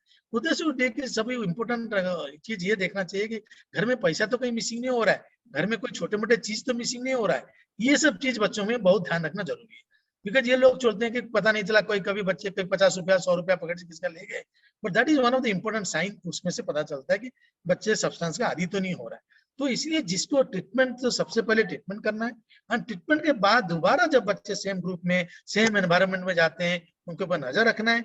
तीसरा, सपोज बच्चे दोबारा उसी ग्रुप में जाते हैं, फिर धीरे धीरे ये की तरफ जाते हैं, उनको ट्रीटमेंट करना बहुत जरूरी है। एंड उनका सबसे इंपॉर्टेंट है कि हम लोग एक्चुअली मिस कर जाते हैं काफी टाइम पे, बच्चे सपोज सोशल एंजाइटी है, वो सेल्फ मेडिकेशन के लिए, अपना परफॉर्मेंस इंप्रूव करने के लिए काफी टाइम पे सब्सटेंस यूज करना शुरू करते हैं, और उसमें धीरे धीरे यूज करते हैं, अब यूज करना शुरू करते हैं। लेकिन alcohol to build up their confidence, alcohol initial phase में क्या करता है, थोड़ा कॉन्फिडेंस बिल्ड करता है, जो एंजाइटी रिड्यूस करके। तो बच्चे ये सब चीज में नजर रखना सबसे बहुत जरूरी है, बिकॉज जैसे आपने गेटवे ड्रग्स का बताया, कैनाबिस है, अल्कोहल, गेटवे ड्रग्स बिफोर बच्चे गो टू हार्ड ड्रग। तो सबसे आप गेटवे ही बंद करोगे, इसलिए उसको गेटवे ड्रग बुलाता है। आप दरवाजा ही बंद करोगे तो बच्चे को दूसरे ड्रग्स में जाने का मतलब पॉसिबल नहीं होगा, या उनको संभव नहीं होगा। थैंक यू सर, बहुत अच्छे से आपने बताया है। इसी के साथ हम जो पहला राउंड है वो खत्म करेंगे, उसके बाद में थोड़ी देर के बाद हम ऑडियंस राउंड चालू करेंगे। मैं सबसे रिक्वेस्ट करूंगा कि अगर किसी को क्वेश्चन पूछना है तो कृपया हैंड रेज कीजिए, एक एक करके हम आपको मौका देंगे क्वेश्चन पूछने का। अगर आप डायरेक्टली नहीं पूछना चाहते हैं तो आप चैट बॉक्स में भी क्वेश्चन डाल सकते हैं, चैट बॉक्स में आपका क्वेश्चन लिख सकते हैं। और ये राउंड पे बढ़ने से पहले जो हमारा आज का क्विज कंपटीशन है, क्विज कंपटीशन का जो पहला क्वेश्चन है वो मैं यहाँ पे बोलना चाहूंगा। वो बोलने से पहले क्विज के जो रूल्स हमने बताए थे वो और एक बार मैं आपको बताता हूँ कि आपको 2 क्वेश्चन पूछे जाएंगे, वो दोनों क्वेश्चंस के भी आंसर देना जरूरी है। फास्टेस्ट आंसर देने वालों को विनर्स मतलब कहलाया जाएगा, दोनों भी आंसर बराबर देना है। आपको जो आंसर है, जो मोबाइल नंबर है 421124 ये नंबर पे आपके इस पे मतलब चैट बॉक्स में भी ये नंबर डाला हुआ है, वो नंबर पे आपको रिप्लाई करना है। अगर आप चैट बॉक्स में रिप्लाई करते हैं तो वो कंसिडर नहीं किया जाएगा। अगर आप सिर्फ एक ही क्वेश्चन का आंसर करते हैं तो ये रिप्लाई ये कंसिडर नहीं किया जाएगा। क्वेश्चंस बहुत सिंपल रहेंगे, ऐसे नहीं कि सिर्फ डॉक्टर्स ने अटेंड करने हैं या साइकोलॉजिस्ट ने अटेंड करने हैं। हर कोई ये क्वेश्चन अटेंड कर सकता है। लैंग्वेज का इसमें कोई बैरियर नहीं, आप मराठी में रिप्लाई कर सकते हैं, आप हिंदी में रिप्लाई कर सकते हैं, आप इंग्लिश में रिप्लाई कर सकते हैं। तो आप दोनों क्वेश्चन अटेंड करने का कोशिश कीजिए और जीतने का कोशिश कीजिए। तो इसी के साथ आज का जो पहला क्वेश्चन है वो है, आपको किसी भी 8 जो सब्सटेंसेस है या फिर जो ड्रग्स हम बात कर रहे थे उसके 8 कोई भी सब्सटेंस के नाम आपको लिख के भेजना है। मैं और एक बार क्वेश्चन रिपीट करता हूं, किसी भी 8 सब्सटेंस के या फिर 8 ड्रग्स के नाम आपको ये क्वेश्चन में बताना है। तो इसी के साथ हम जाएंगे सर अगले राउंड में, जो कि है ऑडियंस राउंड। यहाँ पे एक हैंड रेज हो चुका है। सर आप आपको खुद को अनम्यूट कर सकते हैं और आप क्वेश्चन पूछ सकते हैं। मैं आज क्वेश्चन मैं पूछ सकता हूँ? आवाज आ रही है मेरी? Yes sir, yes sir, you are सुनाई दे रहे हैं। हाँ, मुझे ये पूछना है डॉक्टर साहब कि जैसे साइकेट्रिक मेडिसिन है, क्या वो भी एक तरह के का ड्रग एब्यूज या ड्रग एडिक्शन है? और अगर है तो उससे भी क्या कड़क हो सकती है बोन्स यानी हड्डियां, या कठोर हो सकती है, हार्ड हो सकती है? नहीं नहीं डॉक्टर साहब, साइकेट्रिक ड्रग्स का एडिक्शन पोटेंशियल अभी तक हमने कहीं देखा नहीं, एंड हड्डी के साथ उसका कोई रिलेशन ही नहीं है। साइकेट्रिक के जो ड्रग्स आप जो बोलते हैं उसमें कोई हमने अभी तक एडिक्शन, एक ड्रग है जो बेंजोडाइजिपिन है, हमने जो बोला कि डाइजिपाम है, लोराजेपाम है, इसका एडिक्शन पोटेंशियल है, जबकि ये one of the benzodiazepine group of drugs है। जब हम यूज करते हैं ट्रीटमेंट के लिए, स्लीप के लिए, इसको सपोज आप ट्रीटमेंट के without advice long term continue करेंगे तो उसका एडिक्शन हो सकता है। दूसरा, साइकेट्रिक ड्रग का एडिक्शन पोटेंशियल के बारे में कहीं पे ये नहीं है, एंड हड्डी के साथ उसका कोई रिलेशन नहीं है। आकाश जी आप खुद को अनम्यूट कर सकते हैं और क्वेश्चन पूछ सकते हैं। Thank you so much doctor Atul. I am audible? मेरी आवाज आ रही है आपको? या thank you so much for organizing such wonderful session, and thank you so much doctor K Mishra sir, बहुत अच्छी तरह से आपने बताया, बिकॉज इसकी बहुत ही जरूरत है। बिकॉज मैं काफी एडिक्शन पेशेंट्स एंड क्लाइंट्स के साथ काम मैंने किया है, और काफी एडिक्शन क्लाइंट्स को मैं देखता हूँ, काफी रिहैबिलिटेशन में विजिट करता हूँ, as a psychologist workshops conduct करता हूँ। तो एक दो चीज सर मुझे पूछनी थी आपको। यू नो काफी सारे पेशेंट्स में ऐसा देखा गया है कि क्या होता है ना, कि काफी सारे क्लाइंट ये एक्सपीरियंस शेयर करते हैं कि जब हम ड्रग्स में होते हैं या फिर हम जो भी सब्सटेंस को यूज करते हैं, अब्यूज करते हैं, हमारा पर्सनालिटी चेंज हो जाता है। There is a split personality which happen after taking drugs. यानी मैं जब ड्रग्स नहीं लेता हूँ या फिर अल्कोहल कंज्यूम नहीं करता हूँ तो मेरा कॉन्फिडेंस काफी लो रहता है, पर जब मैं ड्रग्स या फिर अल्कोहल कंज्यूम करता हूँ तो कॉन्फिडेंस हाई होता है। तो मुझे वो पर्सनालिटी कहीं ना कहीं बहुत पसंद है, बिकॉज मेरा कॉन्फिडेंस बढ़ जाता है। तो कहीं ना कहीं split personality also happen after taking this drugs, जिसमें कॉन्फिडेंस बूस्ट अप होता है, जैसे एंजाइटी लो होना, एग्जाम के पहले एग्जाम का फेयर कम होना, कॉन्फिडेंस बढ़ जाना, ये काफी बार पेशेंट्स में दिखाई दिया है। और सेकंड चीज मुझे पूछनी है, जैसे एसटीसी ड्रग है या फिर जो पार्टी ड्रग जिसे कहेंगे, सो काफी बार देखा गया कि it will instant increase your dopamine और हालुसिनेशन आपको लेके जाता है। So is there any kind of a therapy, जैसे फॉर एग्जांपल हिप्नोथेरेपी का हम यूज करके एज अ रिप्लेसेबल, वही एक्सपीरियंस हम उनको रिप्लेस करके हिप्नोथेरेपी के थ्रू या फिर ऐसे कोई एक पर्टिकुलर थेरेपी के थ्रू दे सकते हैं, जहां पर वो एक्सपीरियंस उनको जो आता है, हाई होना या फिर किक लगना, बहुत हाई होना, हालुसिनेशन तक जाना, because it is possible through certain therapies. So there are kind of certain therapy or replaceable technique which we can use with such patients, sir. तो ये दो चीज मुझे पूछनी थी। यार मैं एक चीज एक्चुअली आपको पहले से बताया था, काफी हद तक लोग एक्चुअली अल्कोहल को सेल्फ मेडिकेशन या कैनाबिस को सेल्फ मेडिकेशन के तौर पे यूज करते हैं, जहाँ पे लो कॉन्फिडेंस लेवल है, जहाँ पे सोशल एंजाइटी है, जहाँ पे लो मतलब मूड या डिप्रेशन है, उसमें काफी हद तक लोग एक्चुअली इसको यूज करते हैं। जहाँ पे उनको टाइम बिंग टेम्पररीली उनको दे फील एक्साइटेड और temporarily they feel confidence, but long term में आप यू नो अल्कोहल जो है एक्चुअली आपका इज ए डिप्रेसिंग ड्रग है। आपको initially it may give you confidence, but you long time use में ये आपका कॉन्फिडेंस लो करता है, you can take you to towards the depression. तो ये चीज सबसे इंपॉर्टेंट है एक्सप्लेन करना पेशेंट को कि आप आज जो ये जो कॉन्फिडेंस है, ये टेम्पररी फिनोमेना। एंड दूसरा जो पर्सनालिटी चेंज, मतलब इसको पर्सनल चेंज नहीं बोलते हैं, उसको है कि जब पेशेंट का एंजाइटी कम हो जाता है अल्कोहल लेने के बाद, तो उसको alcohol as a self medication use करते हैं। दूसरा चीज जैसे है कि आप बोलते हैं कि like hallucinogenic drugs, either you tell ecstasy or PCP or even cannabis, also they produce all hallucinogenic effects। तो ये जो hallucinogenic effect हम उनको कोई थेरापी के थ्रू से देना, आई डोंट थिंक ये हमारा ये रहेगा कि लक्ष्य रहेगा कि हम उनको hallucinogenic effect दे।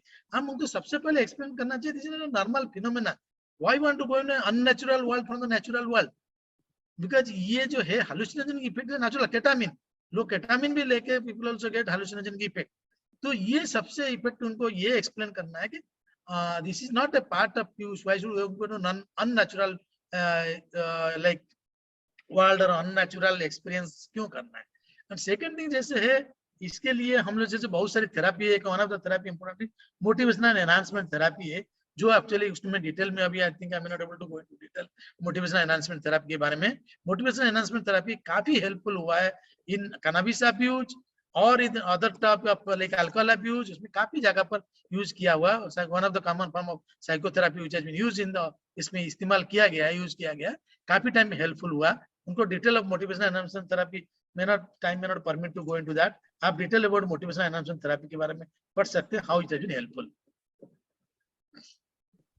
जब तक कि और कोई क्वेश्चन पूछे, मैं यहाँ पे सर आपको एक क्वेश्चन पूछना चाहूंगा कि जो एक बात मैं एक्चुअली पूछना भूल गया था मतलब डेलिबरेटली मैंने अवॉइड किया था कि क्वेश्चंस लोगों के बहुत सारे होंगे इसलिए टाइम परमिट नहीं करेगा। तो जो इसके बारे में कायदे है, लीगलाइजेशन ऑफ कैनबिस के बारे में हमने थोड़ा सा डिस्कस किया, लेकिन जो अभी फिलहाल जो कायदे है वो ये जो सब्सटेंसेस है उसके लिए क्या कायदा है और उसमें क्या क्या मतलब चेंजेस भी जरूरी है या फिर क्या उसमें से इम्पोर्टेंट है? या मैं उसके बारे में थोड़ा शॉर्ट में बताऊंगा, जिसको हम एनडीपीएस एक्ट बोलते हैं, ठीक है, narcotic and drug use act जो बोलते हैं, हम एनडीपीएस एक्ट बोलते हैं। ये अभी 2021 में रिसेंटली उसका जो है मॉडिफिकेशन हुआ है। उन्होंने उसके ऊपर जो काफी है, उसके ऊपर जो पनिशमेंट सिस्टम उन्होंने रखा है, दो तरीका का रखा है। एक है एक्चुअली सब्सटेंस पोजेशन, दूसरा है सब्सटेंस यूज। एक है पोजेशन के लिए आप कितना सब्सटेंस किस हद तक परचेस कर सकते हैं पर पर्सनल यूज, उसका भी लिमिटेशन है। एंड किस हद तक, जैसे कोई लोग जब पेडलर होते हैं वो सब्सटेंस सेल करते हैं, उसके लिए पनिशमेंट अलग है। एंड लाइक जैसे substance opioid, those are actually dangerous substance like opioid, cocaine, LSD, those are considered actually dangerous drug, उसके लिए पनिशमेंट का अमाउंट ज्यादा है।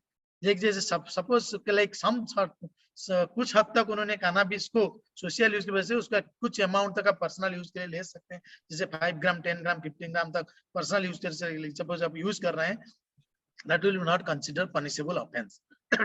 बट सपोज आप लार्ज क्वांटिटी में उस सब्सटेंस को पोजेशन में रखेंगे या लार्ज क्वांटिटी ऑफ सब्सटेंस आप अब्यूज के लिए ले जा रहे हैं, उसके लिए पनिशमेंट का जो है मोर सीवियरिटी है, starting from 1 year imprisonment to even life imprisonment तक उसका ये है।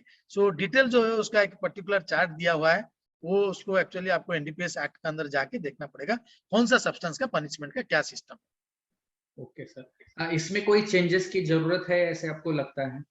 जैसे चेंजेस का है, उसका तो बहुत सारी चेंजेस का जरूरत है, वो तो हमारे बोलने पर नहीं होगा। There is a legal division है, नार्कोटिक डिवीजन है, जो यूजुअली रिकमेंड करते हैं।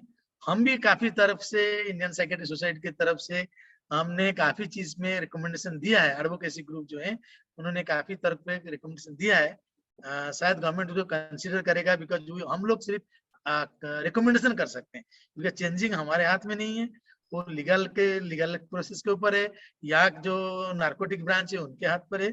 हम सिर्फ रिकमेंडिंग अथॉरिटी है, we are working as advocacy group, हम एडवोकेसी कर सकते हैं for our clients. Okay sir, definitely, क्योंकि ये जो है कि पेशेंट को अगर कोई पर्सनल यूज के लिए यूज कर रहा है तो उसको एज अ पेशेंट ट्रीट किया जाए, ना कि क्रिमिनल की तरह। ये जो सबसे इम्पोर्टेंट हम बहुत दिनों से मतलब एडवाइस कर रहे हैं, लेकिन वो अभी तक फिलहाल नहीं हुआ है, तो वो थोड़ा सा इम्पोर्टेंट है। यहाँ पे आकाश सर एक क्वेश्चन पूछना चाहते हैं। आकाश जी, आप खुद को अनम्यूट कर सकते हो। आई एम सो सॉरी, मैं बार-बार पूछ रहा हूँ, नहीं बोलिए बोलिए या सर, आप ब्रीफ में बता सकते हैं कि what are the effective way of relapse prevention? Because काफी पेशेंट में ना या रिलैप्स होता है, काफी पेशेंट में नो एक बार या so briefly you can explain us like. Yes yes, relapse prevention का सबसे इम्पोर्टेंट एस्पेक्ट होता है you have to go to the needs why the individual is abusing the substance, that is one of the important aspect.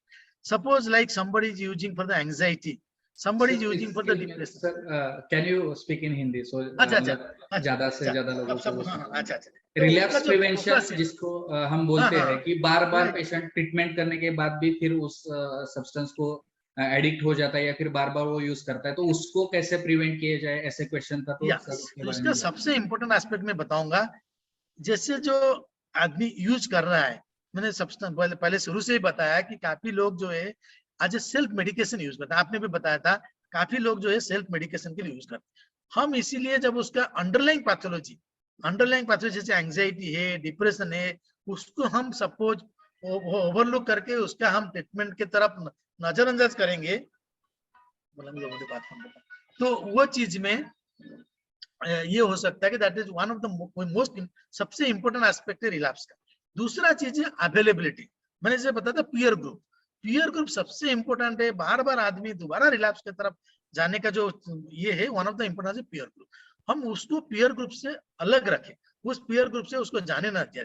तीसरा चीज हमने देखा है जो कुछ लोग हैं कि जैसे मेनली अल्कोहल में देखा गया है, कुछ लोग अल्कोहल यूजुअली इवनिंग टाइम पे लेते हैं बिकॉज वो स्टेरियोटाइप पैटर्न ऑफ ड्रिंकिंग हम जिसको बोलते हैं उसको लेते हैं। एंड यूजुअली उसके चीज में देखा जाए, सपोज जो लोग लेट अल्कोहल लेते हैं वो लेट डिनर करते हैं। दैट इज एक चीज और भी एक्सपेरिमेंटल तौर पे देखा गया, सपोज इन लोगों को हम जल्दी डिनर के करा दें या पहले उनको डिनर टाइम पे दे दें एंड उनको अल्कोहल की तरफ जाने के लिए ये टाइम नहीं मिलेगा। सो दीज आर वन बहुत सबसे इंपॉर्टेंट है एंटी क्रेविंग मेडिकेशन। उसके बारे में मैंने एक्चुअली ज्यादा बताया नहीं बिकॉज 2000 सभी ड्रग्स के लिए, काफी ड्रग्स के लिए एंटी क्रेविंग जो पेशेंट का जो अर्ज है, क्रेविंग जो अर्ज है या पेशेंट का जो तलब है उसको कम करने के लिए भी काफी वैरायटी मेडिसिन अवेलेबल है। अल्कोहल के लिए जैसे काफी मेडिसिन अकम्प्रोसाइड, वो मैं डिटेल में नहीं जाऊंगा यहाँ पे, वो अवेलेबल है, उसको हम दे सकते हैं। ये घर वालों का सबसे इंपॉर्टेंट होता है कि patient anti craving medication use करेगा तो जरूर पेशेंट का तलब या क्रेविंग जो और जो होता है वो कम होगा। सेवरल मेडिसिन के लिए different anti craving medication available है, वो हेल्पफुल हो सकता है। चौथा जो इंपॉर्टेंस है like group therapy, individual counselling, उसका काफी रोल है, उसके बारे में हम डिटेल में विस्तार में बाद में बात कर सकते हैं। सर डाइसल्फाम भी एक मेडिसिन है ना जो दैट इज, डाइसल्फाम भी हम लोग यूज करते हैं अल्कोहल के लिए और उसका जो रिस्क फैक्टर है उसको पहले पेशेंट को एक्सप्लेन करते हैं, उनको घर वालों को एक्सप्लेन करते हैं। सबसे इंपॉर्टेंट है ये जो काफी चीज देखा गया, disulfiram is one of the most सबसे ज्यादा अब्यूज ड्रग है। वो कोई भी उसको इस्तेमाल करता है उसके बारे में बिना सोचे कि इसमें सीवियर रिएक्शन हो सकता है, इवन डेथ हो सकता है। वो काफी जगह पर आपने देखा होगा पेशेंट को दारू छुड़वाया बिना बताए, वहां पे काफी जगह पर डाइसल्फाम लोग जो है हिडन एजेंट में यूज करते हैं। उसके लिए सबसे इंपॉर्टेंट है हम पेशेंट का रजामंदी लें, उसका जो केयर गिवर है उसका रजामंदी लें, बिकॉज ये काफी हद तक डेंजरस हो सकता है। सपोज पेशेंट को पता नहीं वो डाइसल्फाम ले रहा है, वो अल्कोहल अब्यूज कर रहा है या अल्कोहल के साथ रिलेटेड सब्सटेंसेस से आफ्टर से भी यूज कर रहा है, तो और कुछ जो मेडिसिन है जो डाइसल्फाम के साथ जैसे लूज मोशन हुआ, पेशेंट मेट्रोनिडाजोल या टिनिडाजोल यूज करता है, उसके साथ भी डाइसल्फाम रिएक्शन कर सकता है। वो इंपॉर्टेंट एस्पेक्ट हमको नजर रखना है। हम डाइसल्फाम इस्तेमाल कर सकते हैं but with all precaution and it is better to be associated with knowing कि पता चलना चाहिए कि क्या क्या रिस्क हो सकता है, वो सबसे इंपॉर्टेंट है। Thank you very much sir. हम एक दो क्वेश्चन और पूछेंगे। बजरंग जी हमें माफ कीजिए, हम टाइम लिमिट है तो हम थोड़ा सा दूसरा क्वेश्चन आपका नहीं ले पाएंगे। नचिकेत जी मैं आपको मौका दूंगा, उससे पहले हम प्रोग्राम के एंड के तरफ बढ़ रहे हैं, 1 से 2 क्वेश्चन हम ज्यादा से ज्यादा लेंगे। इससे पहले ये जो आज का दूसरा क्वेश्चन है वो मैं पूछना चाहूंगा। क्विज कंपटीशन का दूसरा क्वेश्चन बहुत टफ चल रहा है, बहुत सारे लोगों ने रिप्लाई किया है और बहुत सारे लोगों ने करेक्ट रिप्लाई किया है, तो ये डिसाइडिंग क्वेश्चन है। आप थोड़ा सा तैयार रहिए जिन्होंने भी रिप्लाई किया है सेकंड क्वेश्चन के लिए। ये जो दूसरा क्वेश्चन है, सर ने कुछ डेंजर साइंस या वार्निंग साइंस बोले थे कि बच्चों में कैसे रिकॉग्नाइज करे कि वो एडिक्शन कर रहा होगा, तो ये इसमें से कोई भी 6 वार्निंग साइंस आपको बताने हैं। 6 वार्निंग साइंस जो कि जिससे पता चल सकता है कि बच्चों उसको यूज कर रहे हैं। सर यहाँ पे हम नचिकेत जी को मौका देंगे। नचिकेत जी आप खुद को अनम्यूट कर सकते हैं और आप क्वेश्चन पूछ सकते हैं। Good evening sir. मेरा नाम नचिकेत देवड़ीकर। मेरे डैड भी ये मीटिंग में है। अभी रिसेंटली मेरे साथ एक इंसिडेंट हुआ, मैं मेरे फ्रेंड के साथ कसौल जा रहा था और I am a user of cannabis. I used to take cannabis for like an year और मोर। और फिर मैं I was carrying 15 grams, like less than 15 और 10 to 15 grams of cannabis with me. Nachiket ji मैं आपको रिक्वेस्ट करूंगा कि आप थोड़ा सा हिंदी में, अगर आप कंफर्टेबल है तो हिंदी में पूछ सकते हैं, अगर नहीं तो अंग्रेजी में कंटिन्यू कर सकते हैं। If you are comfortable Marathi चालेल का? Okay sir Marathi. हाँ, I can, no issue, I can understand anything, हाँ हिंदी सर, इंग्लिश मराठी कोई प्रॉब्लम नहीं है। हाँ सर माझ्याकडे लाईक 10 to 15 ग्राम्स ऑफ गांजा होता माझ्याकडे आणि बँड्रा टर्मिनसवर माझी ट्रेन होती हिमाचलसाठी, लाईक चंदीगडला. आणि मला त्यांनी कॉट केलं, like they caught me over the Bandra terminus. Normal checking चालू होती आणि माझ्याकडे सापडला hiding it under my like बुटांच्या इकडे मी लपवलेला ते. आणि त्यांनी ते सगळं झालं, कॉट केलं आम्हाला. मला अगोदर त्यांनी डिमांड केली, मी आणि माझा फ्रेंड आम्ही दोघंच चाललेलो. त्यांनी आम्हाला डिमांड केली दोघांनी 1-1 लाख द्या आता, आणि like you are free to go, you are free to have your train. मी म्हटलं this is not possible. Like आम्ही लो बजेट ट्रिप काढली, आमचं बजेटच होतं लाईक 8 to 10,000. म्हटलं सर हे पॉसिबल नाही, आमच्याकडे जेवढे पैसे होते तेवढे आम्ही ऑफर केले त्यांना. We were having like 30,000. ते म्हटले नाही. मग माझ्यासोबत अगोदर पण इन्सिडेंट झालाय सेम, पोलिसांनी मला धरलंय, बट ते खोपोली आहे, सेम खोपोली लोणावला. ते माझ्या घरीच झालं. सो ते पोलीस वगैरे घरच्यांना ओळखत होते, म्हणून त्यांनी लाईक घरच्यांना समजवलं आणि मला घरी पाठवलं. बट ह्या टाइम काय झालं, त्यांनी मला धरलं and they were asking huge amount. So माझ्या डॅडला त्यांनी कॉल केला. माझ्या dad all the way from Khopoli to बँड्राला आले. They paid 2 lakhs rupees to them, like 2 lakh त्यांनी पे केले तिकडे अँड त्यांनी सोडलं मला. आता माझे प्रॉपर मेडिकेशन, लाईक माझे ट्रीटमेंट चालू आहे त्याच्यावर फॉर लाईक सोडण्यासाठी सगळे. तर अजून मला काय करू शकतो मी, like I was asking for that, like what are steps. या नचिकेत जी, आपने जो बात बताया मैंने उसके बारे में पहले भी डिस्कस करके तौर बोल चुका हूँ। बिकॉज जो है हमारे देश में अभी तक गांजा लीगलाइज नहीं हुआ, तो इसीलिए जो है कभी काफी टाइम पे पुलिस जो है उसका रॉन्ग इस्तेमाल करते हैं, ठीक है। एंड सेकंड थिंग, लाइक जैसे एनडीपीएस एक्ट अपना जगह पर है एंड पुलिस जो है अपना काफी टाइम पर उन्होंने ये करते हैं, उसके लिए आपको लीगल हेल्प लेना है और कोई रास्ता नहीं है। एंड जैसे इस्तेमाल करने का है उसका भी लिमिटेशन है एनडीपीएस एक्ट में, बट लेकिन पुलिस है, पुलिस है। आप के पास टाइम है, लीगल हेल्प है, तो आप लीगल हेल्प ले सकते हैं, that will definitely help you. And but मैं ये बोलूंगा कि आपको पता है कि लॉन्ग टर्म इफेक्ट कैनबिस का ऑलवेज बैड है, तो आप जितना जल्दी है, if you can leave it, आपने इतना साल लिया है, अभी छोड़ के रह सकते हैं तो ऑलवेज बेटर है। Thank you. Thank you very much sir. एक आखिरी क्वेश्चन हम लेंगे जो है सुनील पागड़े, डॉक्टर सुनील पागड़े ने पूछा हुआ है कि how to treat substance addiction without pharmacological treatment. दवाई के सिवाय या फिर दवाई के बिना क्या ये एडिक्शन छोड़ा जा सकता है, और वो छोड़ा जा सकता है तो कैसे छोड़ा जा सकता है, या फिर क्या डॉक्टर साहब, जब आपको मैं सबसे पहले बताया था दवाई का जो है असर जो है ब्रेन के ऊपर है। हम बोलेंगे कि डायबिटीज किसको है और बिना डायबिटिक दवाई से ठीक हो सकता है ओनली फूड रेस्ट्रिक्शन के साथ, वो भी डिपेंड करता है, depend how severe. Suppose individual ज्यादा सीवियर नहीं है, ज्यादा सीवियर सब्सटेंस डिपेंडेंस नहीं है, उसको आप ट्राई कर सकते हैं। But suppose because it like same thing, it is a biological process.